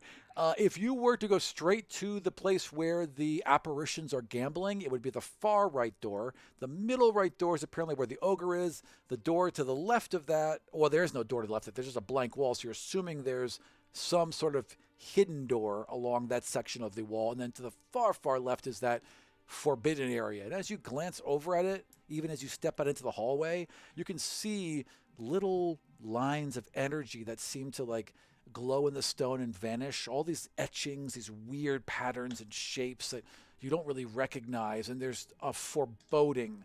It seems a little darker in that corner. There feels like there's cold coming from that corner, a cold wind. Like everything doesn't feel right about that area. Let's go there last. And we're going to go, so you're going to go gamble. All right. Yeah. Let me zoom in here and pop over to section 11. You open the door. This is another bedroom filled with costly furniture. Seated on the bed are two pale, man-like, almost transparent figures composed of thick mist. One of the figures resembles a middle-aged man, while the other a matronly woman. They shift, like as you see them on the beds. As soon as you open the door, they turn to look at you with these hollow eyes, and they just become smoke that shifts over to this table in the center, and they reform as people. There is a large table in front of them, round, with two open seats to the north and south. And there's a pile of platinum and items in front of them as they all start to, as the woman begins to shuffle cards. Join us for a game, are you? Have room for 2 to 4 more? Buy-ins 5,000 gold. What's that in platinum? 500 platinum. Yes, 500 platinum. Wait, yes. Oh. Each platinum is worth 10 gold. Depends on the edition. Yeah. Each platinum is worth 10 gold, so it's 500. Okay. It's the math we've been going with so far. Let's stick with that. Stick with that. Yeah. And what's the game? Poker. Wait, it's not the math we were doing before. We did 100 to 1 before. We did 100 to 1 before? Yeah, we have 125 It should platinum be right now. No, 10 to 1, right? Am I getting It's this? 100 to 1. 1250, yeah. We Oh, I had see. 12,500. Fuck it, keep it at 100 to 1. 100 to All 1. right, It's a 50 50 platinum platinum. buy-in. Yes. I'll just keep asking you to do arithmetic. I know. Thank you. I appreciate it. Thank God it's base 10. So, yeah. And on, now there is, you can, like, magic has a feeling to it. Even if you're not detecting magic, you can sometimes, like, the hairs in the back of your neck, right? Like there's a glimmer to something. Something looks perfectly polished and brand new, even though it's clearly 1,000 years old. There's a couple items on this table that seem to have magical energy in addition to the money. 5,000 gold, right, Shiv? Let's do it. All right, who's in? Are you two Who's doing playing? it, or? Are you two? So, I guess before we walked in. Yeah, how does gambling work? Swipe how back to the hallway. This is how the mechanic is going to work. You take 5 dice 6. For your first hand, you roll it. You're looking for pairs or a straight, and that's pretty much what you're looking for. So pairs or a straight, right? And then you get 2 more chances to roll dice you want to roll while keeping the ones you have, and you bet on each round. How do you cheat? Yeah, because You can try and cheat by like turning over a number. So you would do a sleight of hand. You could like Okay. do it. Yeah, absolutely. I'm trying to think of what it would be that like we've like I don't know if it would be like a help action or something where normally when Dirk and I are playing cards together, we have a system worked out where I don't know, like one of us like gives the other signal. I don't know enough about how poker works. Well, so this is what I was gonna say. I was like, cut back to the hallway Yeah. before we walk in, Yep. and we explain what playing poker the old-fashioned way means, Right. right? And that is like basically like I think we have like a couple signals worked out to where like one of us will bet heavy on a weak hand Yeah. to bet the others out and pass chips across, basically, right? So like the idea being like if they have a strong hand, we appear to have two strong hands. Sure. If like right, so like we're playing middling hands like stronger than they should be by betting in tandem. Sure. Yeah, I see what you're saying. All right. And so our thing is you guys are useless, so join the game, Right. cause distraction so it's harder to spot that we're working together. What You'll what lose do your money you- to us. Yeah. What do you think the spectator protocol is? Give me the ass. It's a good question, though. Normally poker games are open to anybody who wants to watch. It's kind of part of the thrill, There are other chairs set about pointed towards the table, like Right. set back. We have many ways to pass secret messages. More information never hurts, but we've never needed magic in the past, so that'll be a new wrinkle for me. I'm thinking I should take one of the chairs. Just because I'm a liar, honestly. Like, I'm Do that. just- Quaximum is not going to take a chair. He's just going to spectate. And so here's what he does. He pulls out one of these ball bearings. Yeah. Right. Yeah. Which he sometimes feeds to rabbits. Right. Sometimes like turns into a little light. Right. And he taps it, and you get the distinct odor of like garlic. He taps it again. You get the odor of onion again, roses again, the fresh rain. And he says, "We should work out a system." Quaxy, you're smart. Let's do this. Let's all think about that for a moment. We're about halfway through, so let's take a break, and we'll be back in 10 minutes to wrap this up. Sounds good? Sweet. All right, awesome. See you in 10 minutes. Okay, so I can make things light up. No, it's good. Oh, do your thing. Yeah, Yeah. I can make things light up, but that's going to be That's- too obvious.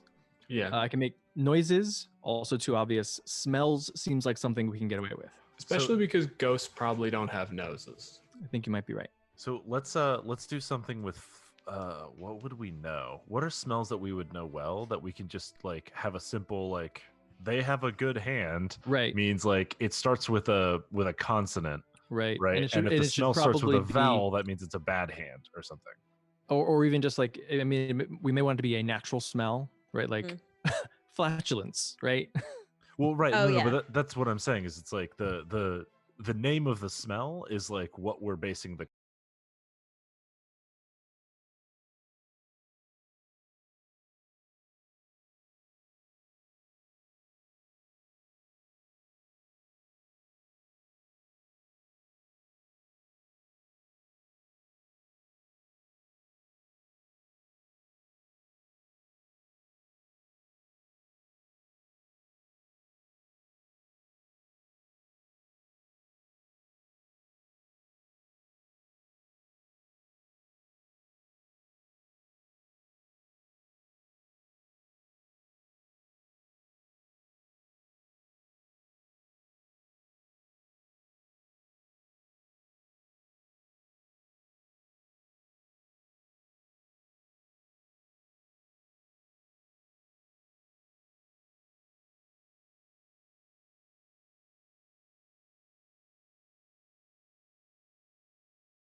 5 and taking our audio back up.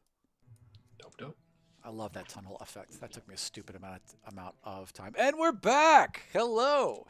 The last thing we had just said is that they were all going to go play poker with some ghosts. So you're all in the hallway before going in. That little jump scene. You're actually in, but you're in, are you still in the flashback in the hallway, or are we back to live time in the poker room?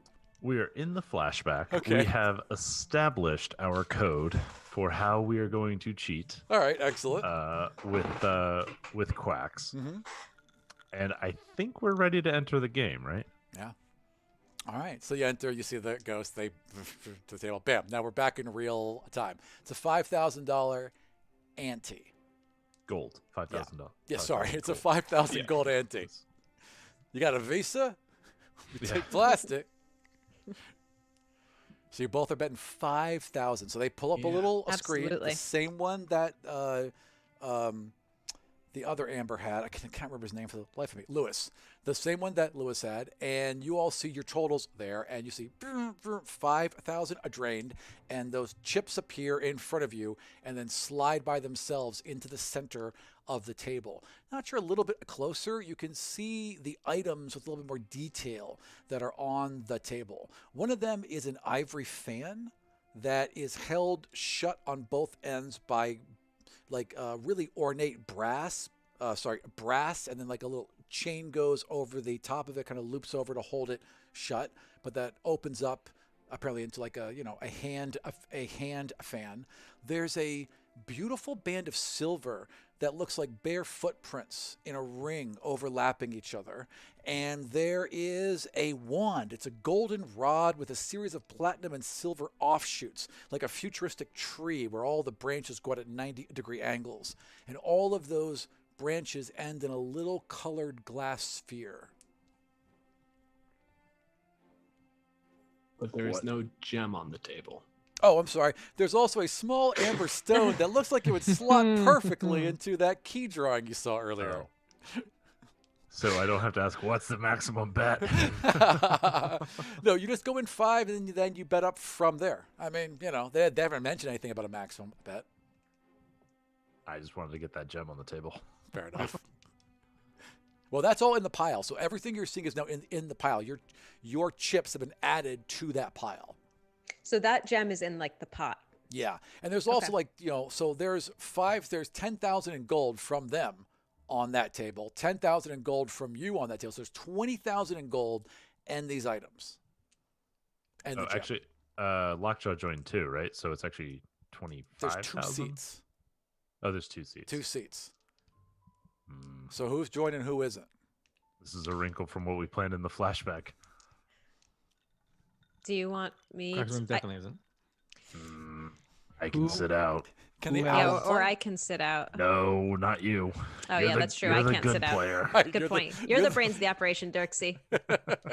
All right, so Shiv and Lockjaw are taking a seat, correct? All right. So for the first round, take 5 dice 6 and roll them.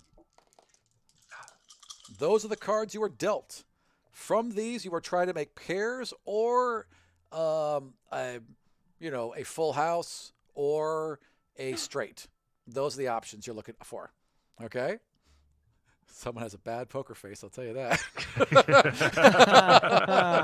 Shiv is totally blank. Yeah. The apparitions are without expression. They're, in fact, as they are dealt their hands, their faces begin to vibrate until they blur. So you can tell nothing from them whatsoever.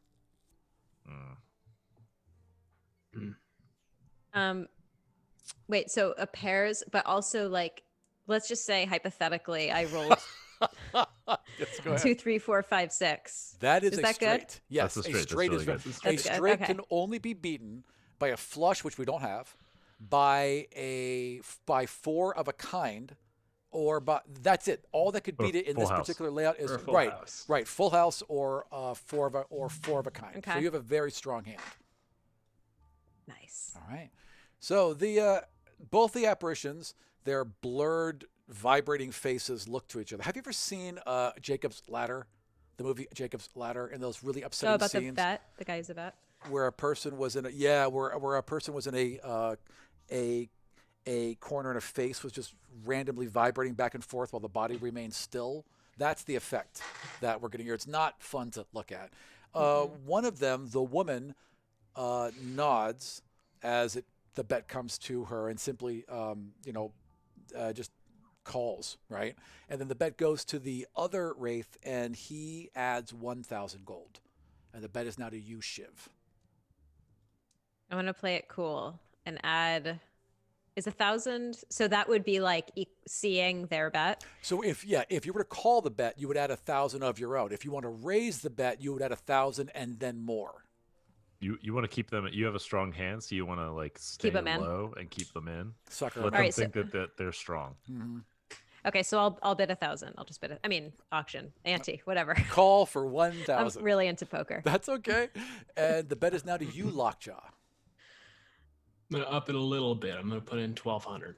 Okay. You put in 1,200. The wraiths both turn to look at you, expressionless, and the woman antes, the man antes. The bet is back to Shiv.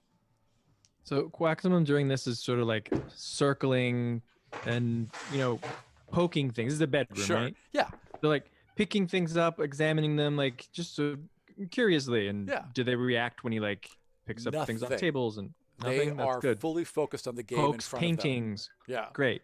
Then slowly is like circling and again in circles. And of course, some of those circles take him behind them. Can Yeah. he see their cards? You can. And when you look at their cards, they're vibrating just like their faces are. Mm. Oh, dicks. And I'm going to do a similar move, but Okay. I want to try and penetrate that. Okay. I think I can take the nausea. All right. Okay. Of Okay. I staring see what you're at saying. of staring at a painful Yeah. like vibrating image to try and decipher it. There is a large glass thing, whatever, like a vase or whatever. There's a glass vase behind the woman, right? And you can see the reflection of her cards in the glass. I would like you to roll either an investigation, a perception, or Say no more. I'll take perception. a charisma or a constitution saving throw. I'll take perception. Okay. Roll me a perception. That's good. 17. Okay. So you stare into this reflection, ignoring all the bullshit around you. And you stare into this reflection, and for a second, for just a moment, it feels like one of those magic eye paintings where they become 3D. It pops out at you for just a second and then falls back into the blur. But you can see that she has a low pair, like a pair of sixes. And that's Okay. it. I don't need to influence this game then, All right. so I'll wait. Round 2. Anyone want cards? Thank you for the subscription or the follow. Thank you for that. Much appreciated. Anyone want cards? So how it would work is that if you don't, the cards you have that you like, you keep. The other dice for round 2, you pick up and roll again. And then everyone bets again. And there'll be one more round of that, and then you all have your final cards. I'm keeping my Taking cards. The one. You're going to roll 1, okay? Both of the apparitions roll 3. Okay. Okay. Round 2 of betting. First bet goes to Lockjaw. I'm gonna put in 500. 500 gold. Second bet goes to the woman who calls 500. And then to the man who also, I'm sorry, excuse me. The woman raises from 500 to 2,500. So she puts 2,500 in. The man calls. Shiv. So $2,500 bet right now. okay, I'm gonna take a second. I'm gonna look at my cards. I'm Yeah. gonna look at the pot. Look at my cards. Look at the pot. Make it seem like I'm really thinking hard. Yeah. And then I'm gonna be like, "What the hell?" Roll And me I'll see their bet. a performance. Okay. Oh. No one ever gets asked to roll a performance unless they're a fucking bard. 16. Solid. Yeah, you feel pretty good about it. The faceless apparition seemed to buy it, and you're going to call the bet. You said.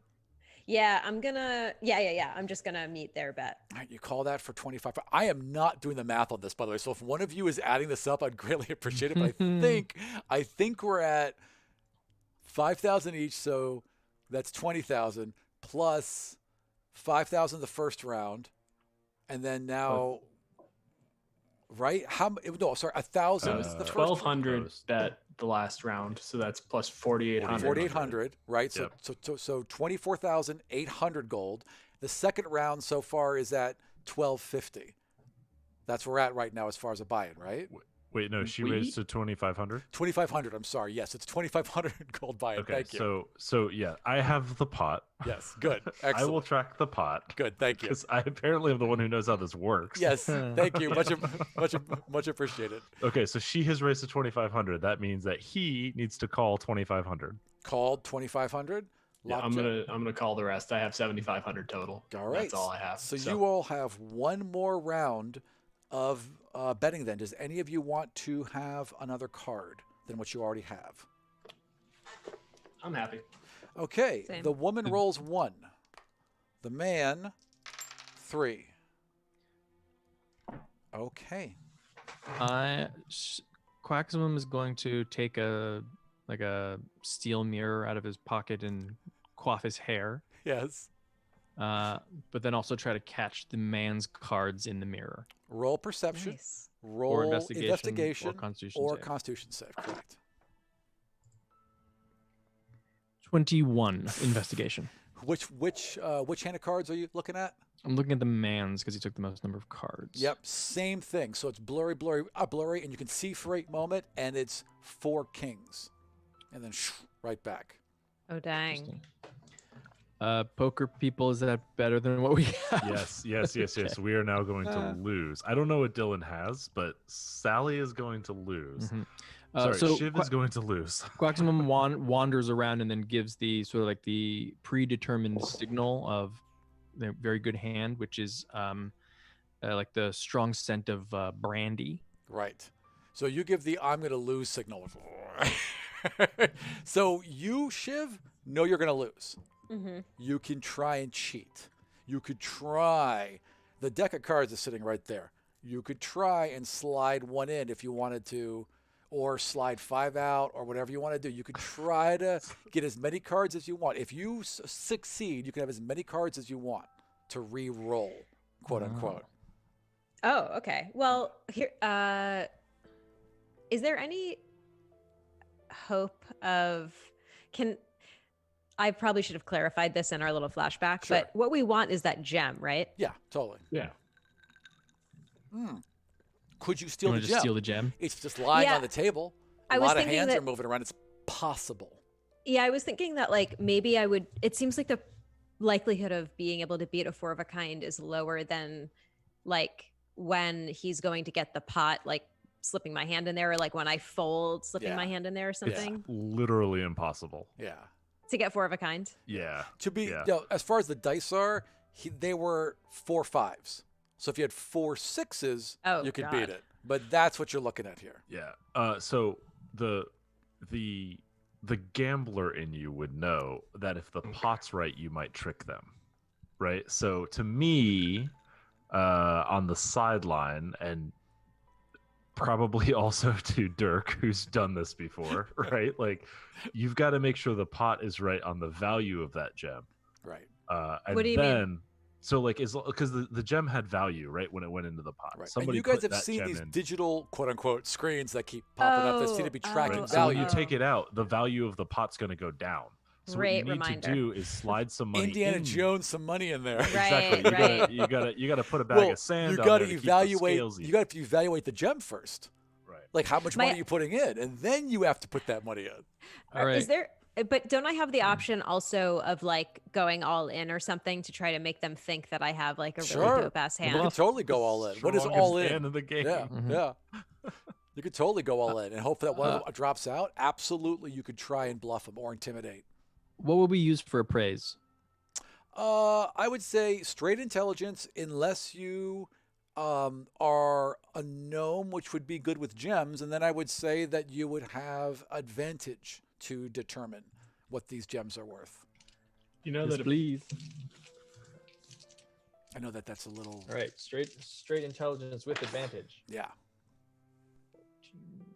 17 plus 5, 22. Yeah, you know exactly how much that stone's worth. An amber of that quality, with that cut, with the reflecting light that it's getting in, with these markets, probably 500 gold.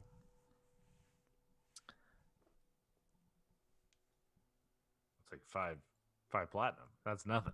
5 platinum. Fing, fing, fing. Just flip some coins in. I'll tap my teeth 5 times.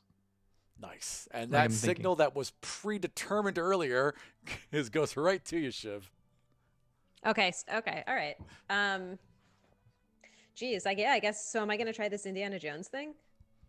Hell yeah. Yeah. Great. Beads So of is it sweat on? forming on your forehead? Yeah, exactly. It's just like one bead of sweat trickling down my well-shorn fur. So I guess what I'm going to do is,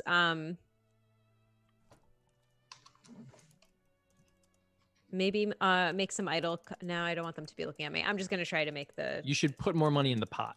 Like, Yeah. You should Whatever push it would You should take. push a Okay, big so stack it's- in and pull it out with the stack. right. Right.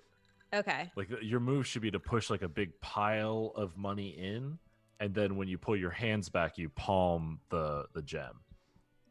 Okay. Yeah, so like a get big, your hand in it. Get and, your hands like, in the pot so you Okay, have an okay. excuse to pull them away. Right. And it disappears with your Right, if I'm- it gets buried. I'm calling a star wipe. I want a flashback to a early encounter between the two of you as you were describing to Shiv, Dirk, how this goes down. So you're in some seedy back alley gambling, somewhere in water deep. Shiv. You're way better at this than I am. You gotta learn this stuff. We can make a killing with this move. Dirksy, it's too much. It's the counting and the cards. It's all No, too I'll much. do the counting. All you gotta do is the thieving. All right. Okay. Here's All what right. you I'm do. listening. Okay, you take a little bit of you take a stack, right?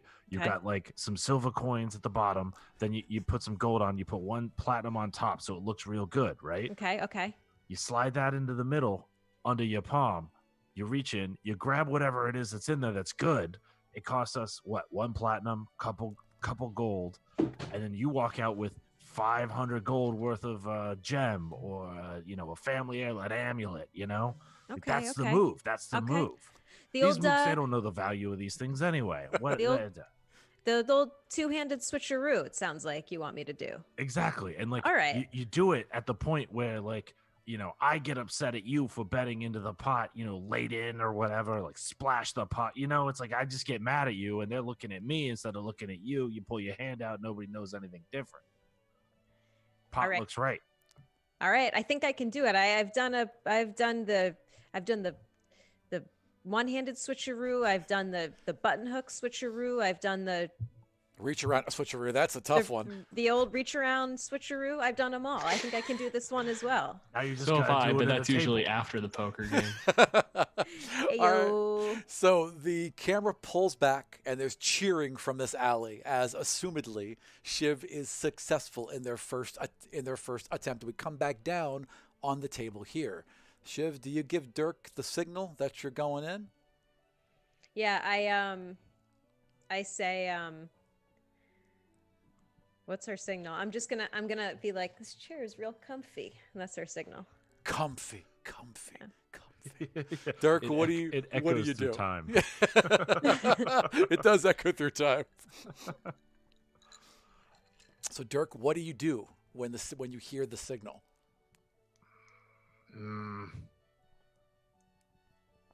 Got a bad feeling about this. She's reaching for her chips already, right? Yeah. Shiv, this is just like the last time in Waterdeep. Oh, Shiv, you're gonna lose a fortune again. And you- Dirksy, I got this under control. Are we betting? One of the apparitions says, this like wispy kind of like echoey mouth where it sounds like 5 voices are talking at once. Sorry, what did he say? Are we betting? Are we betting? Yeah, you bet I'm betting. How much are you Wraithy. pushing it? A big old pile. I don't know, however many I can make like a few like fat stacks of gold Platinum. out of. So, well, how much gold? How much total do you want to push in? I guess 100 gold isn't that much at this point. It needs to Right. be at least 500. Well, no. What you have to do is the reverse. You push a pile of gold in that has platinum at the bottom, right? Because the trick here is that the 5 like platinum. you've got to pull 5 platinums worth out of the pot when you push in with a gold. So you're gonna bet low, but you're gonna bury platinum in the bottom of your stacks. And you'd announce whatever you're announcing minus the value of the platinum. Right. So So it's like set- you're gonna say yeah. I'm pushing Yeah. 500 gold, but there's gonna be 5 platinum at the bottom of your 500 gold. Right. Like that's how. Right. Okay. So 5 stacks of 100 gold, and each one has a platinum on the bottom. Yeah, You've exactly. lived a life that I want to know about. If you ever live near Vegas, I think we all need to know about whatever tales generate all this knowledge you have all of a sudden. For real. All right, so I want you to roll your sleight of hand, Okay. and let's see what happens. Natural 20. Oh, no shit!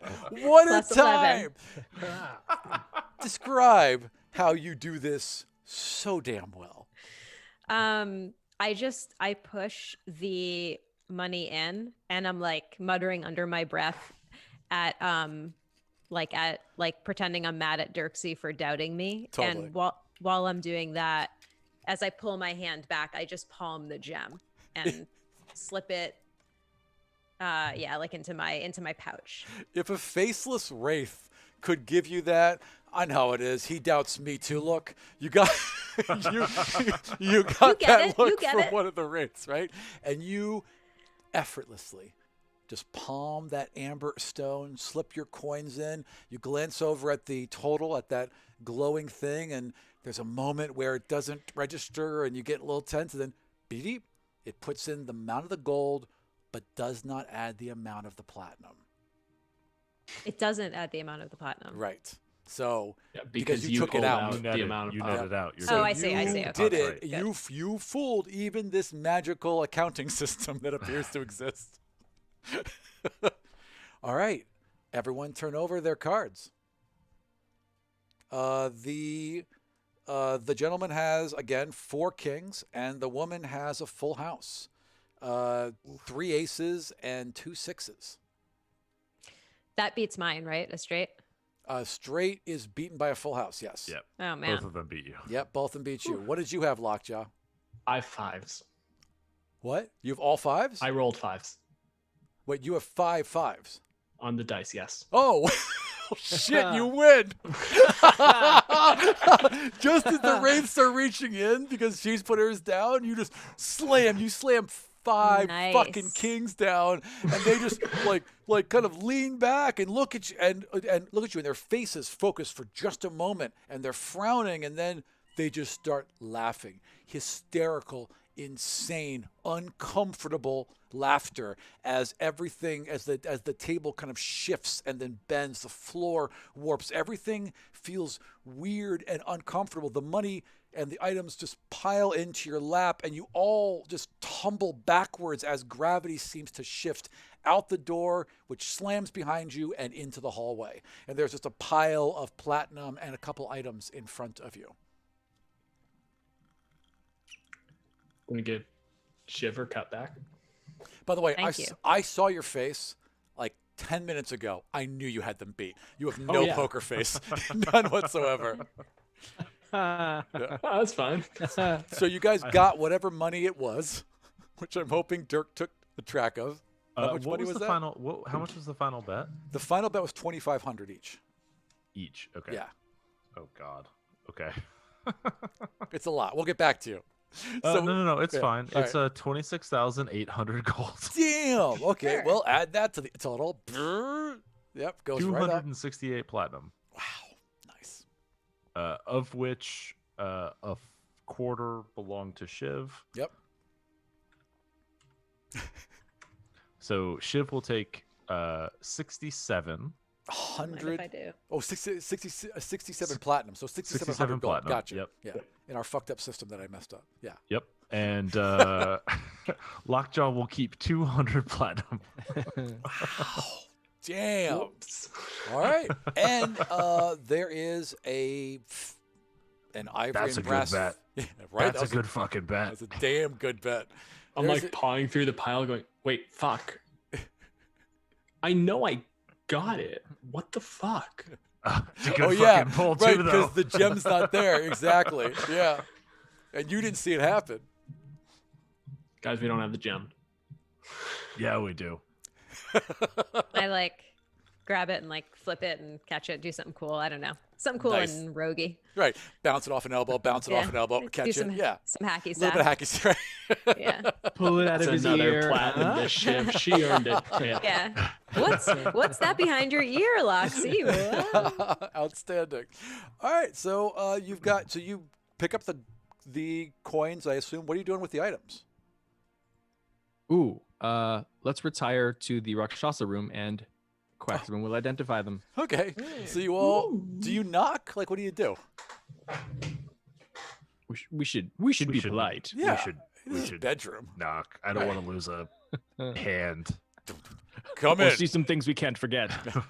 Right. Don't want to That walk in too. on that. Yeah. So there's a lot of snarling and hairballs. So there's the The other you just hands hear him are on shout, backwards. "Come on in. Come in." Well, we got good news and bad news. What is the good news? No, jeez. Okay, you're one of Oh, those. that sucks. Well, this really ruins There's the bad news. always bad news here. Tell me some well, good news. We'll skip the bad news then. You ruined the fucking bit. Yeah. All right. Well, fine. The good news is we got the gem. Excellent. The bad news. We got to stay here and identify some magic items. Oh, well, and he walks over to his bar. Care for another drink? Oh, yes, of I course. mean, that's Of some course. good news too. My room is yours, and he hands them out, and he like there's like a bunch of linen and crap, and just like shoves this whole pile of crap off of a table and gestures for you to use it. That's quarantine life. Yeah. Really? Yeah. I can't. Now that I think about it, I did kind of put you in a mansion, in a house you can't get out Yeah. of during Yeah. quarantine, didn't I? Sorry about Thanks. that. We're Maybe just my wandering mind's around just- talking to stir crazy folks. There's no real point. You can never leave. Right. I've been here 60 years. No, Yeah. it's been 2.5 weeks. Yeah. Yeah.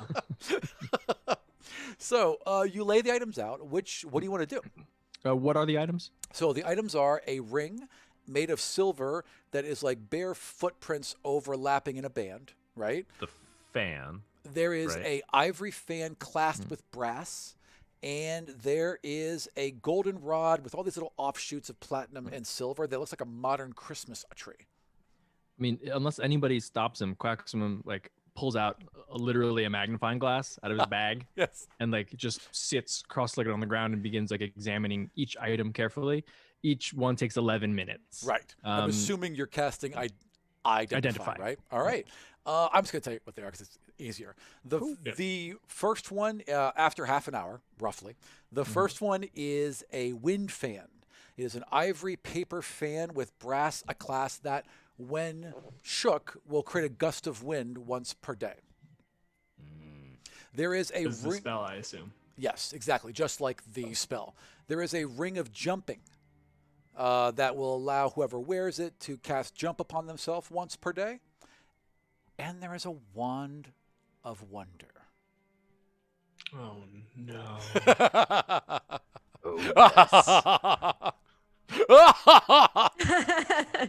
You're the worst GM.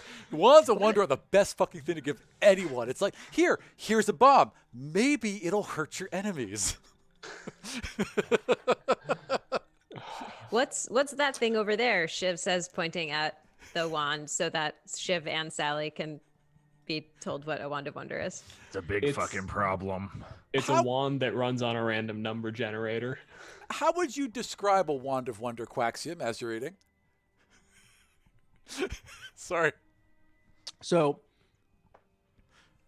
Quax starts with the wand and his eyes sort of like widen a little bit and he puts it aside and says, I'll need to think about this a bit more. And then he moves on to the fan and then he moves on to the ring.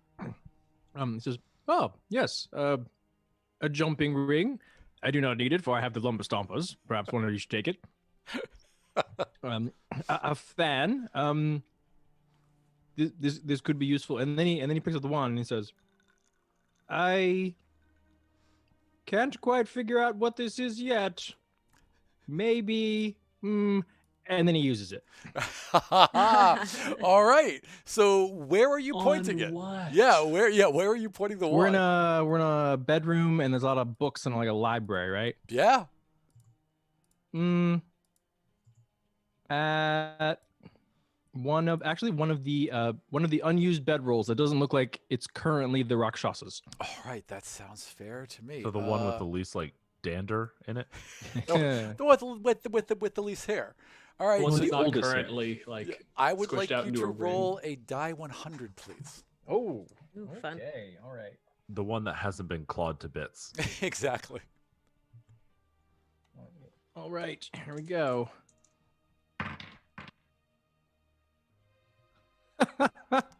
33. 33. So you Lucky number 33. you very quickly flick your hand out, point a wand towards a bedroll, and a cloud of thunder appears above you, and rain begins to drench this entire room. Just pouring rain on all of you. Cold, uncomfortable New England rain. I think I figured out what this is. Quacks. What have I told you about using the item before you figure out There is this what it is? pathetic, drenched Rakshasa. How does the cat person So unhappy. Just eyeing the hallway like if I didn't have such fear of the outside, I would go there. And just like steps, there's no way to get out of the rain. It fills the entire room. So it just stands there glowering at you like, yes, that's what that is. Good call. Thank you for doing that here. I lied. That's the bad news. Take inspiration for that. That's excellent. All right, so it rains for like a minute and then just vanishes. Everything's fucking soaked. Everything. All right. So, jumpy ring. Jumpy ring. Jumpy ring. Is that you claiming it? Is that what you're trying to That's say? me. That's me offering like it's. Not worried about reaching high places. Oh, we'll both jump. This will be so much fun. I mean, Jumpy ring. if Oh, nothing else, you it'll- married that jumpy ring. Yeah. Jumpy wife. The jumpy ring from me unless I divorce it. And then the last one, I guess, would be the fan. Yeah, Quacks has already laid claim to the rod one. Seems to be. Well, yes. he's holding it. Yeah. I Stroking it, whispering, "My precious," but I haven't claimed it. That's right. That's right. I mean, I think the fan is either one of us, right? Yeah. Chef? Like, What does it do again? It creates a cast gust of wind once a day. So you just wave it. Basically, it'll push some fuckers. Yeah, like it basically is a line of wind. I believe it's 10 feet long, goes in a cone, and it can blast back medium and smaller creatures. Like that's how much wind it is. It'll extinguish all flame in its wake, all flame in a room, really, and that's what it does once a day. Okay. this might help us enter the West Wing if that is infected with the fog. Oh, that's a true. good call. If I didn't give you inspiration for the other thing, I would have given it to you for that. That's good. I have deceptively high wisdom, despite my lifestyle choices. I don't act like it, but I know some shit. That's basically all right, so you're all soaked. The Rakshasa seems to be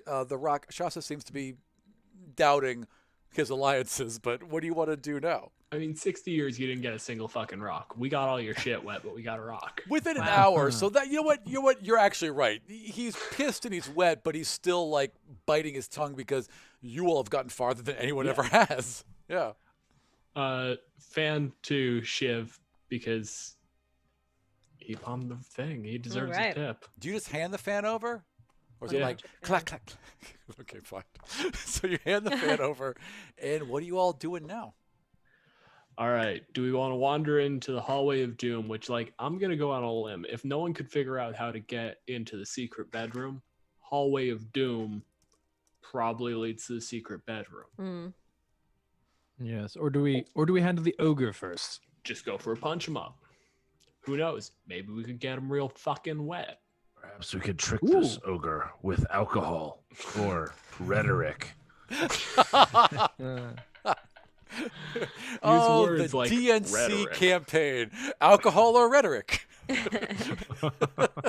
¿Por qué no los dos? Stop speaking Gnomish. I know what you're saying. I just don't like it. My accent's terrible. So where do you want to go?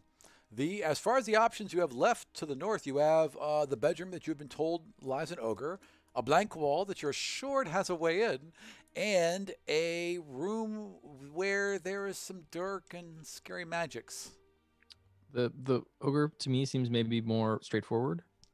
Agreed. You want to just punch up an ogre? No. That's a good way to end the day.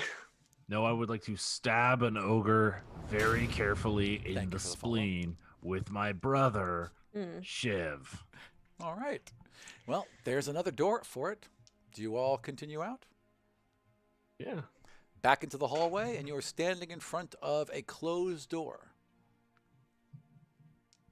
All right. He Do we thinks he's want one of to the come up ambers. with a Right? strategy here? Like, do we think we can talk him into giving it to us? Or I mean, he thinks he's one of the ambers, right? That's Yeah. what you were told, yes. I mean, if he's dumb enough to think that he's one of the ambers, he's dumb enough to think that we're part of the staff, right?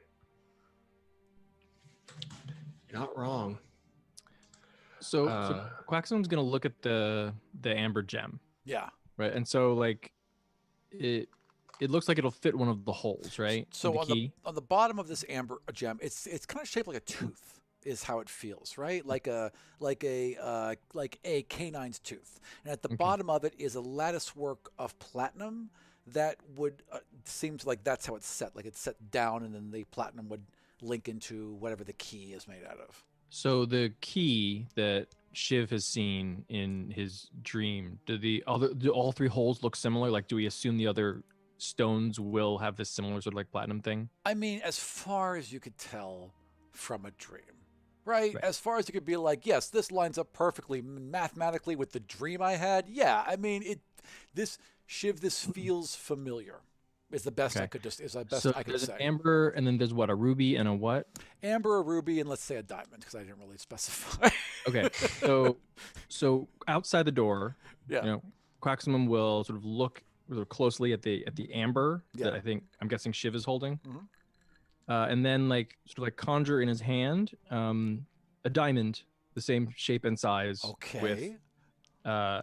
with the same sort of like platinum on the bottom, And how do you and do then this? it disappears, Right. and then he'll try it with an emerald, Yep. just sort of like as practice. Yep, you can do it. I'm assuming prestidigitation. Minor illusion. Yeah, minor illusion. Perfect. Okay, excellent.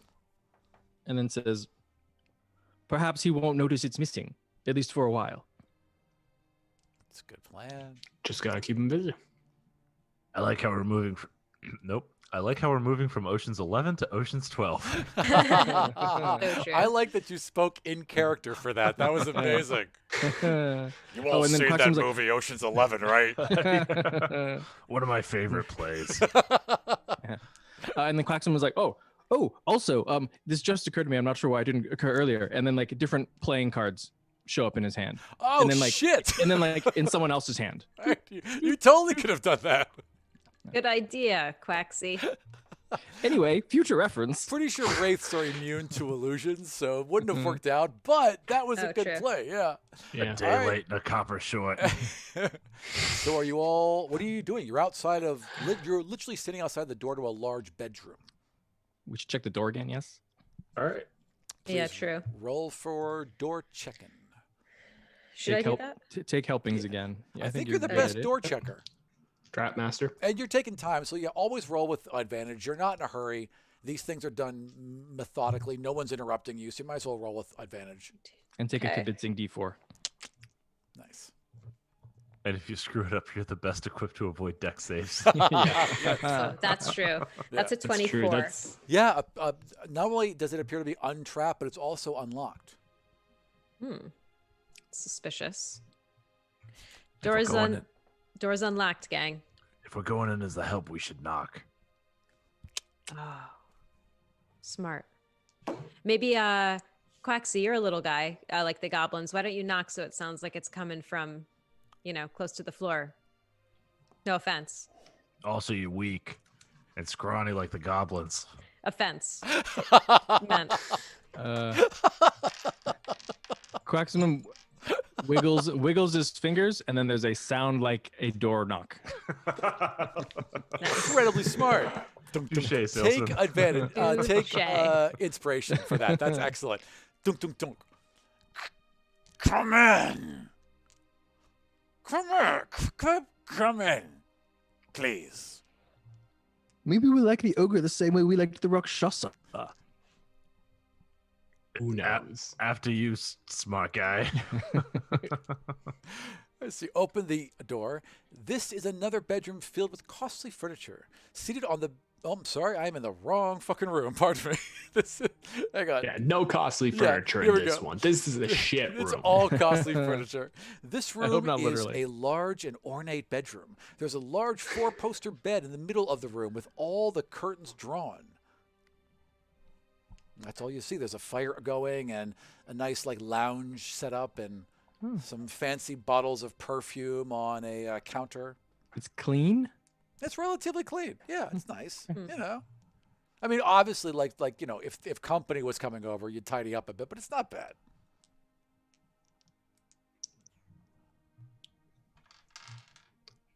I'm not there the any best obvious judge of ogre in anyone here? to ask if things are clean. I've been in my apartment for 3 weeks. Is there shit everywhere? No, it's fine. Sorry, go ahead. Is there any obvious ogre in here? You can hear someone snoring very loudly and rumbly, almost to the point where you can feel it rumble in your own chest. Who the fuck told us to come in? It's a good question. Okay, listen, Quacks, find the thing. Be quiet about it. No. Shiv, find the thing. Be quiet about it. Quacks and Shiv, find the thing. Be quiet about it. Why do you think Quacks is quiet? I'm good at finding the thing. I'm not good at being quiet about it. Eat their bones. Oh, God. Okay, so I whip out the dagger Gnomes taste best. that was previously denied usage Yes. in a boxing match. Yes. And I hold it kind of close to my chest, and then I under my breath say a quiet prayer in Goblin, and then I touch Quacks, and I say, "Go forth and be silent," and you have advantage on stealth checks. Nice. All right, so let's That is the blessing of the trickster. look around. Hell yeah. That's fantastic. I'm gonna be right inside the door with a big ass fucking maul in hand. Nice. All right, so that's a 22 investigation to look around. All right. I'd also like you to roll a move silently. And That's a stealth Is check. that a Ron. thing? Sorry. Like you roll stealth. Yeah, that was a thing in 2000. right. I'm old. Remember And back then- when you were 65 and 3rd edition came out? Remember when you were just a young dragon? Wow. Wow. Jesus. And then stealth is 15. Stealth is 15. She's sleeping, so he is sleeping. Sorry, pardon me. Yeah. So you're kind of sneaking around. Where are you looking? What? There's dressers. There's a table. There's a closet. There's there's a chest right at the foot of the bed. Really ornate chest with the lion's head logo on it of the Amber family. Interesting. I'll start with the things furthest away from the bed. Okay. So probably closet, dresser, and then I'll try the bedside table.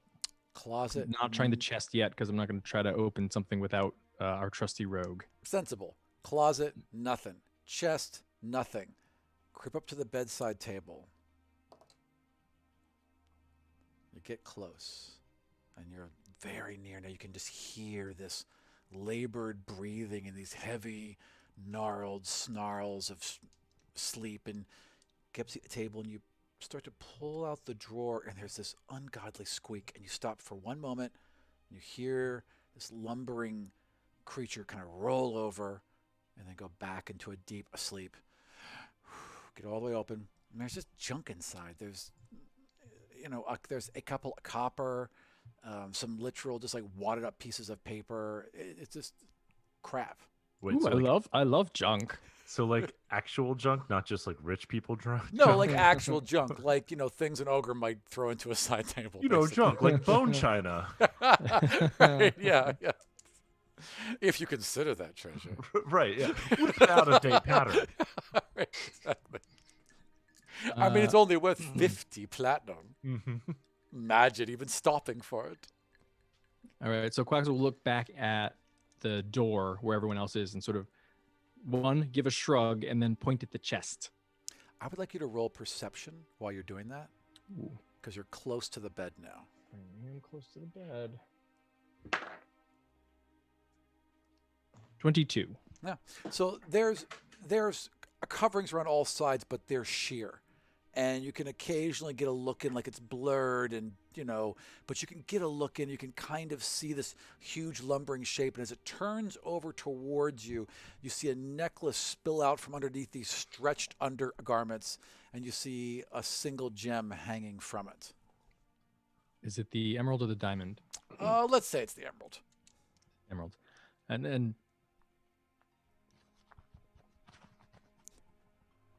It's clear enough. When this becomes a podcast, he motions to the rest of us Right. that around the ogre's neck is a necklace with the gem.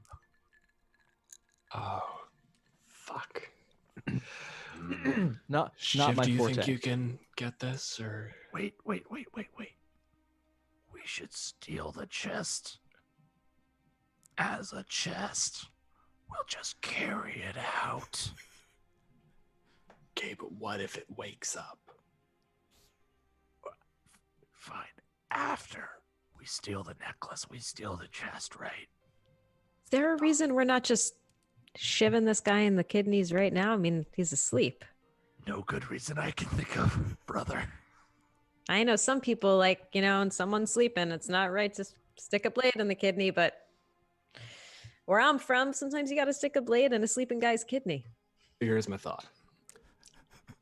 We cut This- to the hallway outside. Right. Hang on a sec. Wait right there. So here's what I'm thinking. Here's what I'm thinking. This ogre killed an amber, thinks it's an amber. Now, maybe killing it isn't the best course of action if we can avoid it. Loxy, I got to give it to you. You got a point. You got a point. Look, if you want to steal all the shit, I'm on board. Like, check the chest, see if there's anything good in it. But let's make sure. We'll just pick up the chest and carry it out here. Check it on our own time.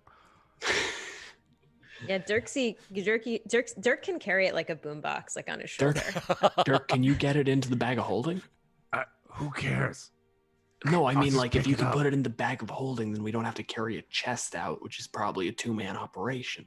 What? Yeah, maybe 2 of you men, Yeah. not 2 of me men. Are you kidding me? Well, fuck me. Okay, you do it then. To be clear, I'm slowly Bugbear's- stealing your accent. It's really. well, you're a goblin. It's natural for you. Look, your law school education isn't going to change the fact that you're a goblinoid, okay? Yeah, I'm slowly code switching back to goblin. But bugbears do have powerful builds, so we lift and carry like we're large-sized creatures, and I have 18 strength. I'm really not worried about picking up a chest. You Genuinely take the not worried fucking about bed. that. Yeah, exactly. I'll pick up the ogre if I have to. I'm not worried about it. He's sleeping. Be quiet. Pat, pat, pat. All right, so Quaxium, what are you doing? Waiting for Shiv to come in. Does it look like Shiv's coming in? That's a good point. Shiv, are you entering the room? Actually, we are regrouped outside, like, just real quick, right? Yeah, sure. Why not? Okay, pass without trace for everybody then. So we all have a +10 to our stealth checks now. Okay. Nice. And I'm almost out of 2nd level spells. There's plenty of bedrooms. You gotta take a rest. Yeah. So, True. Shiv, do you enter the room? Yeah, I guess I'll enter and try to snag it. First, roll me a stealth. Okay. It's Plus gonna be 10, right? Yeah, it's gonna be a million. Plus 18. Jesus. Don't roll. However- it's fine. Unfortunately, Yeah. I did roll a natural 1. Oh, it's fucking how wrong. interesting. Now, yeah. plus 18. Yeah. No, it's a ROM. But it's me.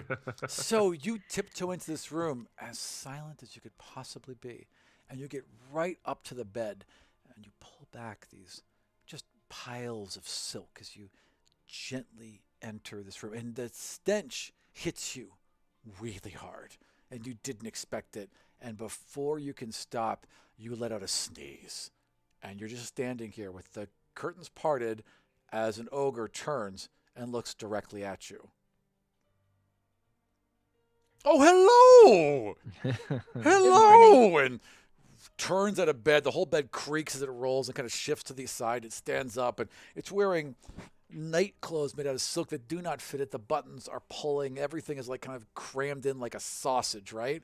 Oh, it's so good to see you. How may I help? Oh, you have friends. Please come in. Come in. Join me. Yes, good morning to you. Is it morning? And throws back the curtains and there's just fog. Ah, what a gorgeous morning. How beautiful. We'll screw up his Or Rob. circadian rhythm. He'll never know what's coming. ROM, Yes. both Shane and I are currently under pass without trace, right? Correct. Yes. We all are. Yes. Would Can you we all roll stealth to Yes, not get to- noticed? yeah, to all not of be you roll noticed. stealth. Go right ahead, please. I I'll just want to give say you for the number you gotta record, beat. It's a 9. even if I had rolled a 2, I Yeah. would have gotten a non-natural 20. I just want to put that out there. I know you had every advantage. 28. 28? Damn. 22. Okay.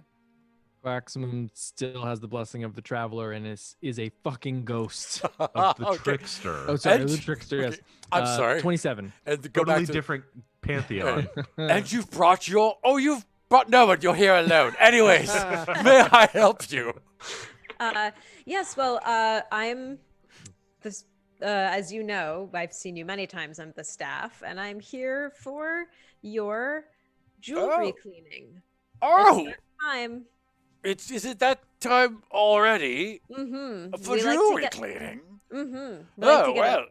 She pulls open a drawer the one drawer that Quaxium didn't look in, and there's like silver and gold jewelry just all laid out, rings and necklaces and bracelets. They're all right here. Well, they always are. Yes, the jewelry and all the gems, everything, all the valuables. Get it nice and shiny. All of the gems. Mm-hmm. Roll me a persuasion. Right. Beat a this 7. die is Beat a 7. here. Come on. You got this. +0. Natural 20. Oh, it's so good that you're here. This is filthy. And pulls this necklace out and hands you it. And take all of these too. Yes, Take yes, everything. of course. There's- Right away. There's a ring on its finger, and it almost has to like tear off its flesh because it's clearly not its ring, and it's. You can hear the bone kind of pop in its knuckle. Take this as well. And it's a Yes. signet ring with a lion head, a symbol on it, the same symbol the Ambers use everywhere. Anything else you need? No, this should do it, madam.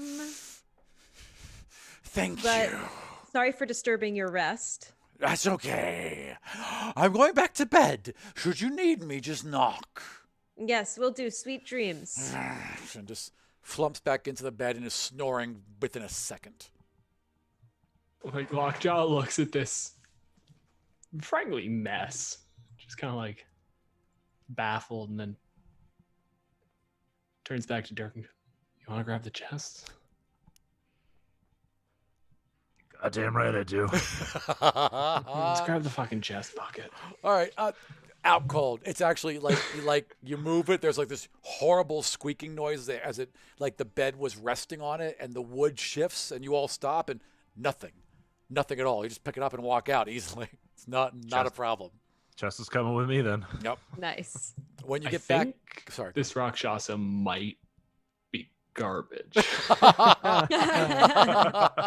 Don't think we need to worry about setting it loose in the world because this guy is incompetent. He's Honestly, bullshit. let's hire him. It's 60 Because I kind of fucking like years. this guy. He's in the union now. Yeah, Honorary we got goblin. contracts. We got contracts. Look, no one's gonna fuck with a goblin union with a rakshasa involved. Okay, True. let's just use his racial prejudice to the good of the union. You literally just have to Yeah. sit in a chair and look menacing. Can you pull that off? Fantastic. You're in. You can't legally join the union, but you can be on our board. So you get the chest back out into the hallway. The door closes quietly behind you, and it's not locked. It pops open, and it's just filled with silks, just piled high with moldy, stained silks. Oh no! Nobody eat any. I angrily kick over this chest.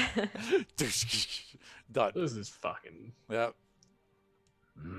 Vitar, you got any good use for a chest? I'll Vitar's sell it not to here. you cheap. Vitar's in his room. Oh wait, we didn't go back to his room. Oh, Oh, we I should thought really you go was back out, to him you to was out in report the it hallway. You after go back to every his room if you want. Doof, doof, doof. Yeah. Man. Yeah. Yes. We got a chest. It's gonna be disappointing. Can I sell you a chest?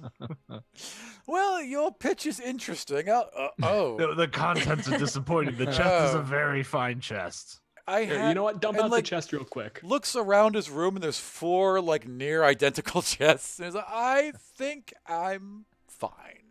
Would you mind if I leave this chest here for a little bit?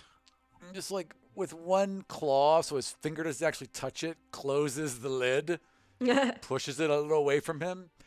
That would be fine, of course. I am happy to oblige. Appreciate it. You are welcome. All right, 2 out of 3. Going to the I third vote one. Doom hallway. I was thinking Doom Hallway first. Doom hallway? All right, let's do this. Since I have drank too much soda and need to pee again, let's take a quick 5-minute break and then Doom hallway. Sound good? Sounds dope. All Yeah. right. We'll be right back.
in the tunnel.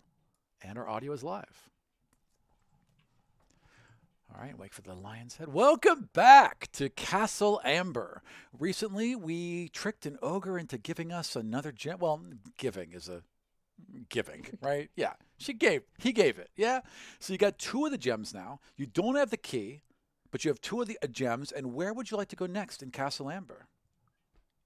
Murder Wing. Murder Wing. So the scary, weird, creepy door. Is that where we're going to next? All right. Of course. So you all walk up to the far western edge of this room. And there's a window here. And again, the green smoke just piles on past. And there is a door tucked all the way in the side. And the whole area around is like a 10-foot sphere where a quarter of the sphere came through to this room. It's all covered in blackened ruins that seem to glow everywhere. And the door hangs partially open. And there's this darkness beyond. Does anyone here not have dark vision? Cool. It's still dark.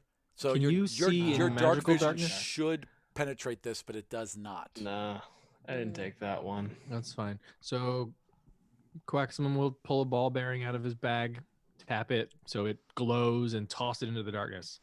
Ving. So you cast light? Yeah, essentially, yeah. Right. Okay. So it goes thing, and it goes into the darkness and vanishes. You don't even hear it hit the ground. After you. But I insist. So don't know. he'll look up at Lockjaw and be like, could you take a look? All right, let's see what this is. And detect magic. You put a hand up as soon as you do, and it is just it's the entire area is just awash with light, like a little teeny sun just appeared in front of you, glowing with whatever magic makes you move through things.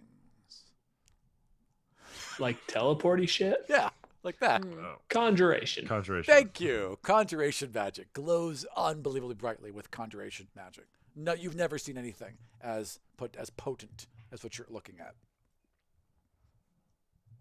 Okay, so we could go in here. This is hugely powerful conjuration magic. It's going to put us somewhere. What if we zap it with the Wand of Wonder? Let me get the chart. I mean, that thing's got a limited number of charges, but if you want to give her a shot, like... Sounds good. And I kind of move around the corner and like cover my crotch and cover the side of my head. And I'm like, go for it. I just pop my my packed weapon into my hand as a pole arm and basically just kind of poke the door open in the hopes that he can get at whatever the source of the magic is. When you picked up the wand, you investigated for long enough to know that there were 7 charges in it. You've spent 1. There are 6 charges left. When you rest and it has a moment to rest with you, it will regain some of those charges. But right now it's got 6 left. Lovely. All right. So Quaxon will pull out the wand, sort of look at it, point it in the general direction of the darkness, and he stops for a second, thinks about it, and then pulls his cloak over his head, and then zaps it. Just boo. Roll a D100, please. D100. 15. 15. Okay, so you extend your wand in the same way as you pull your hood down over you and arch your body, and this energy crackles out about a foot and then bounces back on you. And Quaxum is frozen. Well, solve that problem. Like, Now we just got to get out of here. like in a block of ice? No, just like a statue. Like petrified? No, nothing changes. Just freezes in place, unmoving, not breathing, not blinking, nothing. Utterly unmoving. It's the first time he's been silent since any of you have met him. What a relief, right? I really hate to do this, but I'm gonna walk up to him and do a medicine check to Okay. make sure that he's alive. All right, so you Aw. walk up to him. I'd like you to roll a medicine check. There's a 13 Arcana help. 13. Well, a 13 medicine. So 13.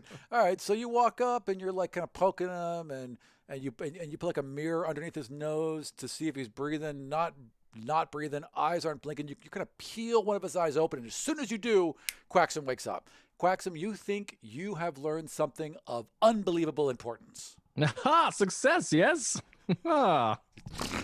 Well. And you thought this wouldn't work. All we need to Okay. do is, It's there, but it's like a dream that just slipped away. Just give me a moment. No, this never happens to me. that's what they all say. They? Yes, Quaxie, what is it? What did you find out? Something very important. Well, I'm sure if one of you walks in there, everything will be fine. Why don't you send your bunny? Yeah, put the pickle stomper guy in there. Pickle stomper, you Pickle know. flicker. Pickle Pickle Thicker. Widget is not a scout. Put your pickle picker in there. Tell him to pick a pack of pickles and get us the goddamn key. Fine. I'll ask Pickle Widget. Quacks, are you sure that it's safe? Oh, probably yes. Quaxy? Most probably. All right. You haven't steered me wrong this far. And I'm going to basically just hand on the wall, walk into the thing, just try to use that as a guide. So Just my hand on the left wall. Wait a minute. Before you go all the way in, Waiting. I hand you the heard wand. that before. Sorry. Oh, is this how it ended? I hand you the fan So who did you hand the fan to? To Lockjaw? to Lockjaw as Gotcha. he's walking in there. Okay, so you're clutching this ivory and brass fan in one hand, and your other hand is kind of gliding along the wall as it begins to darken, and the wall just gets cold. And within a couple feet, it's too cold for you to touch. It doesn't feel any colder as you've approached the door, but that wall is ice. All right. And I'm basically just calling back, like, okay, the wall's gotten obnoxiously cold, and I just flip hands to the packed weapon so that I'm just running that along the wall now. Right. Yeah, absolutely. And I'm just going to keep going. You get to the door, you raise a hand, and it just opens, like as if but you feel resistance, like the air is too thick between your hand and the door, and it just, and the light from the hallway eats away at the darkness. And what you're looking at is a very narrow hallway, about 5 feet wide, and 3 doors on your right, going up to a ended wall, as you can all see on the map. Wait, so we can all see the hallway just fine now? Yeah, so as soon as the door opens up fully, the light from the brilliance of this hallway beats back the darkness, almost as if the darkness is being eaten away in clumps as it fades Give to me the my back fan wall. back. Passing the fan, and you're like, that was... I thought this was going to be real fucking dire, I'm not going to lie to you. Yeah, a little bit of the same. It was nice to have some peace and quiet for a hot second, though. Well, you know. Whatever do you mean? The Nothing. floor beyond you is rolling with fog, and it rolls out to where your feet are and just like vanishes by the time it gets to your feet. So it's like if you opened up a freezer door and the cold is pouring out of it continuously. Doom fog or regular fog? Yeah, is this the fog Not that we see doom outside? fog, just like normal regular fog. It's touching your feet, you're fine. You know. This is the first door. This is the first door Yeah. into the hallway, correct. All right. So basically, you got a narrow hallway up, and then door, all to the east. Rule of right hand. I'll try this door. The first one on the right. Yeah, so Yep. room 8. Room Okay, 8. it opens, but like not easily. There's resistance. Well, if I don't have enthusiastic consent, not opening this door.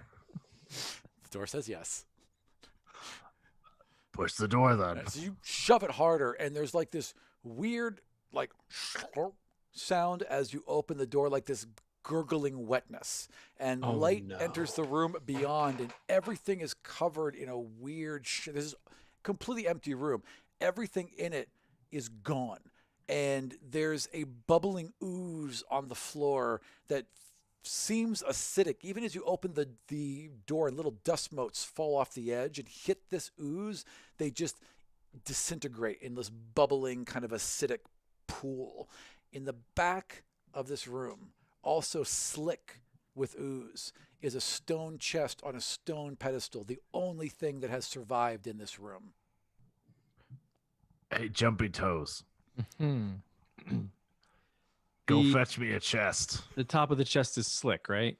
It's the entire stone chest looks wet, as does the pedestal beneath it.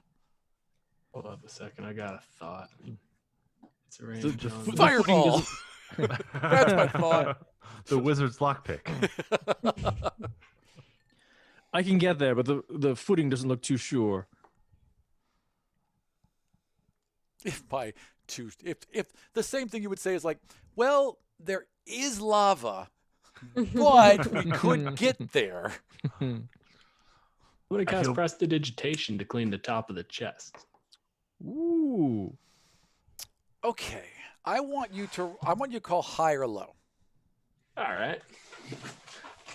Let's say hi. High it is. You manage to The clear best the top. warlock. And in the world. as you do it, like In the room. you move a full inch of this gray slime off the top of it and clear it to either side. And you can already see it beginning to creep around the edges. You only have moments before it seals back up. And as you're watching, it does. So you had one round before it closed back up. And you could do it again rather easily now that you've done it once. But you have one round. Do we think we can do this fast? Do what exactly fast? Whatever's Also, in the quickly, box. quickly. Also, don't you have the ring of jumping? If you believe in it, you could do it yourself. Look, shut up. No. Do you believe we'll fish you out? Because, You know, I think you will let me die. But I will point out that at the moment, I'm the one with the most money. So maybe. It's a good question. I wonder where that money goes when you die. yeah, I'm willing to find out. Oh, we got everybody we need on hand. I'll just write up my will. Make sure that it doesn't go to fucking you. Anyone but these fucks. Underline, underline, underline. How big is the room? The room is 15 feet by 15 feet, Okay. roughly. I'm pretty sure I can make the jump either way. The issue is you can jump onto the chest, but then what do? Right? It's not like a Mario mushroom that you can pull up from beneath you, and then even if you can, you're standing in acid.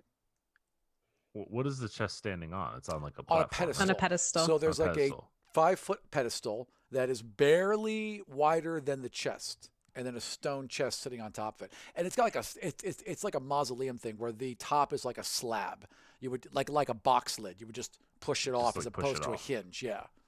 How far is it from the doorway to the pedestal? It's against the back wall, so about 15 feet. And how tall is the ceiling? The ceiling's about all these ceilings are tall, so I'd say about 20 feet. What's our reach as bugbears? 10 feet? Reaches Yeah. bugbears is 10 feet. So I'd say this as you're thinking about that. Were one of you to lean way, way in with the support of the others holding you to make sure you don't fall, you probably could just reach the lid of that chest. I was thinking that we just toss Quaximum onto the chest. Yeah, I was thinking Also toss choice. costume onto the chest. And then- yeah, and then that's he what I just- was thinking too. Jumps back into our arms. You can jump 5 feet with those special boots. I can certainly make the jump. The issue is, so when I get on top of the chest, how do I grab the chest? We got to Well, put you- one of you beefy boys on the chest. You got so those little that- tiny feet. You can maneuver them on the pedestal, right? Is there no room There'd be between like? enough Oh, no, room if- for Quaxium. No one else. Oh, But he's gotta slide the lid of the chest off, right? Yeah. So they'd have to there'd be room almost to get against that back wall and slide it off, and the walls don't appear to be covered in ooze, so it's possible. all right. Okay, that's what we're going with. So we're going with throwing Quaxium onto the lid, which Lockjaw is going to clear just before you land, and then you're going to use your little booties to jump back over. That's what we're going with. It seems to be our plan. Fantastic. It sounds terrible when you say it, but it sounds like a good idea when we say it. Who's throwing Quaxium? I mean, you can just jump. Oh, you can jump both ways. Oh, Mhm. right, because it just works whenever you want. Okay, then Lockjaw. Wait, so yeah, what the plan is? Lockjaw clears. Right. Lockjaw clears Quaxium the acid. jumps, and then am I picking up the box and jumping back with it? It's a stone No, you're getting the box. lid No, off. you're just pushing the lid off Oh, that's all. and Yeah. then getting inside. And as long as Lockjaw can keep clearing for you every round, you should be okay. Great, let's do it. Okay, I would Wait, like. wait, oh, you- actually, Arcana check on the goo. Oh yeah, roll me an Arcana check. Lovely. Let's do that. 18. Yeah, it's green slime on the floor. It's a gray ooze on the box. And now that you look up towards the ceiling, oh hi Black Pudding, who is attached to the ceiling. Wonderful. What do I know about their triggers, how they attack, and how they are affected by different kinds of damages? They're almost plant-like. The Black Pudding will move, but only if it absolutely has to. The other two are inert where they are. It's basically plants. It's like carnivorous plants. When something triggers them, stumbles into them, they will consume. But it's not like they will reach out and grab something and drag it in. They just eat whatever comes across They do their acid, way. Acid damage, absolutely. and They will then do- how they do they will react to dissolve things like how do they react to things like fire? poorly? Oh, all right. Okay. Would you like a little bit of Wait, like Scarecrow? poorly for them or poorly for us? Poorly for them. Very poorly for them. They do not like fire. Would you like a little bit of Maglubiet's justice? What? Yes, perhaps we just torch the room first. That's works for me. I Do can ya? manage that. It's a stone box, right? Yeah. Solid stuff. I think we should burn the whole place down. I've been thinking that since we got here, but usually people frown upon it when I go pyro. How do you fill this room with fire? Cleansing fire. I mean, I know that I will use Maglubiet's fire and use the Sacred Flame cantrip to throw fire into the room. Can you do this whenever you want? Yeah, it's a cleric cantrip, All right, Sacred Flame. So let's just say you guys spend the next couple rounds burning the shit out of this room. Toxic smoke waves out of it. You're waving the fan to try and keep the smoke. But eventually you burn all the shit away. It's not like it can run. It just dies screaming in pain as you burn away its flesh until there's an empty, charred room that smells terribly. Quaxon throws a ball bearing into the room, and now it smells like roses. Oh, nice. Nice. Burnt roses. Fantastic. It's like when you try and Febreze over some really rancid shit. It's like, oh, but there's some undertones that are not, yeah. All right, so you can all, yeah, the room's yours now. This was far better. Yeah, that worked out really well. Did. That was a good call. I make the Smart. jump anyway. No, I make the jump anyway. And you Naturally, because I got Yeah. it. you make a nice running leap and then kind of flex your back a bit, and you're Yeah. at the stone lid. It's a good 100 pounds. Like, it's not light. No, well, then I guess it's going to have to be me picking it up, so I pick it up. All right, so the chest is actually fused and part of the whole pedestal, which is also fused to the ground. The lid comes away freely, and inside is a velvet-lined box that perfectly cradles a single short sword in a scabbard of black silk, and across it, written in gold, are the words "Mortal Combat," spelled with a K.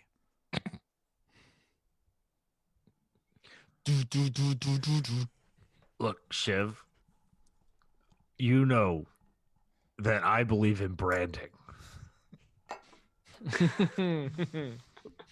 But I feel like this one kind of has your name on it. I couldn't agree more, Dirksy. I can't wait to commit a fatality with it. As you pick it up and flip it over, on the other side in gold, it says "Test your might." Oh. Quaxman looks Gotta up. smash a car. Wait, no, fuck, that's Street Fighter. I fucked up. Fuck you! A negative $1 million points. Get the fuck out. You got to rip someone's spine out. No, Looks come up back. at Sorry, go ahead. looks up at Lockjaw and says, "Is it magical?" Oh yeah, it's strong. It's Even super within magical. this room of bullshit, it radiates magic powerfully.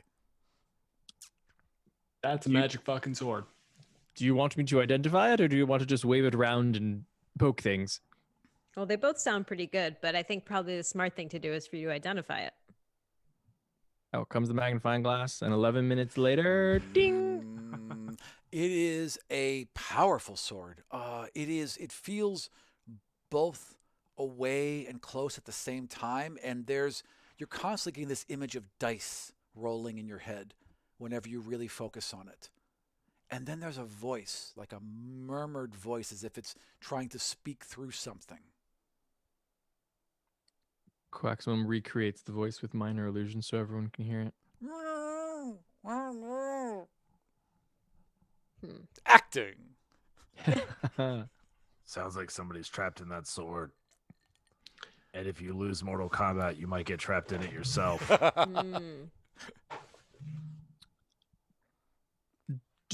Are they someone that we want to release? Shiv, you've kicked the ass of everything we put in front of you. Well, No, that's the other twin, actually. people mistake us all the time. Yeah, no, he stole everything that was put in front of him. I kicked the ass of everything that was put in front of me.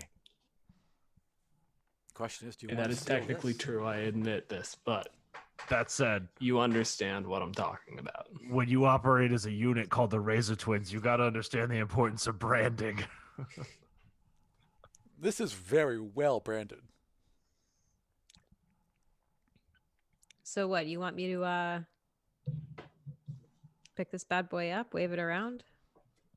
Do I you trust that you got a Maybe handle on this. stab some guys, what So you do. You pick it Yeah, up. well, The balance within the sheath seems fantastic, and the sheath itself is gorgeously designed with silks and silvers and edging, and it's just all done in like the craftsmanship alone before you even pull the blade out is spectacular. sure. Okay. Well, worst case scenario, I know a guy who fences short swords and make a pretty penny off it. So I'll pick it up. All right, you pick it up and you feel like a rush of energy, and you hear a whisper behind you and some weird like blaring of horns, and then it's all quiet again. Do you hear that? No one else but you. Horns. There were horns. Nope. Nope. You mean like? Is that what it was like? No, it was weird, brassier, hollow, ska. annoying. I start ska. skanking. I said ska before you said annoying. Okay, I was a rude boy. And a weird kind of low rumble underneath all of them. Mechanical. That That doesn't put you off of the sword, then you just like pick it up. Yeah. Is it doing anything to me, or it's just like I hear it and it's weird? Everything seems a little muted, like it's all kind of forcing its way through a barrier. So all of this is just kind of like a soft echo of Okay. what you should be hearing. Perhaps you need to stick it into someone.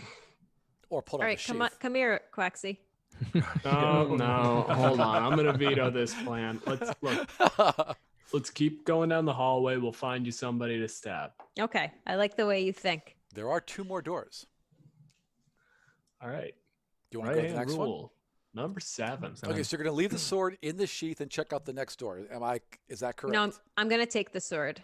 All right. So as Yeah, soon as but you pull it out, there's a blaring of horns and rumbling and weird, unfamiliar noises. And oh, thank God. Hi. Can they hear it or just No, me? only you. Oh, hello. Hi. Oh God, it's so good to talk to someone. How are you, Oh, sweetie? fuck, this sword is a ROM. Uh, This is the Uh, worst magic item I've ever Wait, seen. we don't know for sure. He could be wearing a black coat, white shoes, black hat, Cadillac. it's a time bomb. Throw it away. Amazing. Hi. Hi, hello there. Hi. Where are you? Who are you? Oh, so nice of you to ask. My name is Jeffrey. Hey, Jeff. Hi. What's going on? Are you a sword? Are you in a sword? Well, I wasn't always a sword. Excuse me. No one's just made a sword. I was a person. Yeah. I lived in the land of La.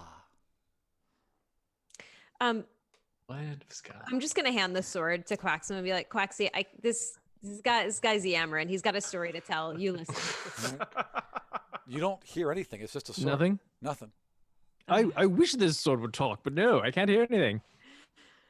All right, I'll take it back. Ugh. Jeffrey. His hands are so sweaty and they're so tiny. How gross. Well, Jeffrey, I'm starting to like you a little bit. Tell me your story. I'm from the land of La. What I'm not That's a familiar with short story. that. That's all I really place. remember. My memory's kind of fuddled. I've been in here for so long, you understand. But I So- do remember that we were going to see a premiere of the Mortal Kombat play. Oh, interesting. Tell me more about that play. I Did you lived in know a I can- land of magic where images were projected on screens and metal boxes transported you around. It was so lovely and so Oh. perfect, and now I'm here with you. Oh, Although you that's- seem nice, don't get me wrong, you're just, I'm not really into the furries. Jeffrey, I get that a lot. How can I help you get out of this sword, buddy? Oh, I don't know if I can get out, but I can help you. Okay, well, that I like the sound of that even better. Do you like to gamble? I love to gamble. Okay. Well, Jeffrey explains that this sword is a gambler's blade. Each day, when you first withdraw it, you choose a number between 1 and 3, and that is the plus advantage of that sword between 1 and 3. However, if you have to make death saves that day, you make them at -1 to 3. Oh, zing. Oh, fuck yeah. Dope. I'm gonna keep you Okay. safe. This is fine. I guess it's 3. Okay. Your twin brother's a cleric. If you Three, don't three, pick three, three, three. I don't even know what we're doing here, Shiv. True, So, true. You have a choice to make right now. +1, +2, or +3. +3, baby. Zing. And you feel like a weird chill run up your spine, and then like an energy form in this blade, and oh yeah, let's go kill some people, shall we, my new friend? All right, Jeffrey, that sounds great. Excellent. You're a weird guy, Jeffrey, but I like you so far. Oh, that's the nicest thing anyone said to me in 1,000 years. Thank you so much. You have nice fur. Thank you. I do take quite a bit of care to keep it short. Actually, your fur is Efficient. gorgeous. Now, please describe the difference between you and Dirk for a moment, because I don't think we've really covered that. Oh, the difference between me and Dirk is that Dirk looks like me before I go to the groomers. So my fur is almost totally like shorn, like not bald, but it's like very short, and it's also very fluffy. And I just generally look a lot like cleaner than I look like a bugbear that's been under like the dryer for a while. Right. You just came out of the groomers, right? Yeah, You look all I'm just, like short and fluffy. poofy and short. Short and fluffy, Maybe a yeah. nice little bow, right? Yeah. Otherwise, and how does Dirk look? Well, Dirk has like obsidian black fur, like very dark, and then also has like a dark gray. Like his fur is so not his focus that he just wears like leather armor and like a leather duster, Right. like a dark leather duster as his armor. Just whatever. Yeah, because like he's not here for appearances, right? Right. He's a priest of Totally understood. a dead deceiver god. Right. Like, But a he's- priest. Yeah. but a priest Yeah, I'm a nonetheless. priest. See the collar. Yeah. Yeah, exactly. So he's got, he's got like the pop collar that's like kind of like shields him from the wind because his fur is all matted and not mangy. Like he's not Right. gross, Right. but You he's just like also rolled out of bed. You got that constant rolled yeah, out of bed exactly. look. Yeah. Right, All right. exactly. It's kind of, it's like scummy chic, kind of like my beard. All right. One quick note: we are up on 3 hours. I don't want to hold you guys too long, so we can call it here for the night, or we can go on to one more room. What do you want to do? Let's go to room 6. I can do one more room. Okay. Do it. We go to room 6. Door opens easily, and inside is a linen closet with just a bunch of ratty silk linens, and that seems to be it. All right, cool. Okay, Good I stream. feel like we can do one more room. It's been a great night. Thank you, everyone. All right, so you go to the middle room, I assume, right? Yeah. All right, you have to really jam it open, and you can hear cobwebs snapping as you do, and this room is filled. It appears to have been a servant's quarters at some point, but now it is just awash with webs everywhere.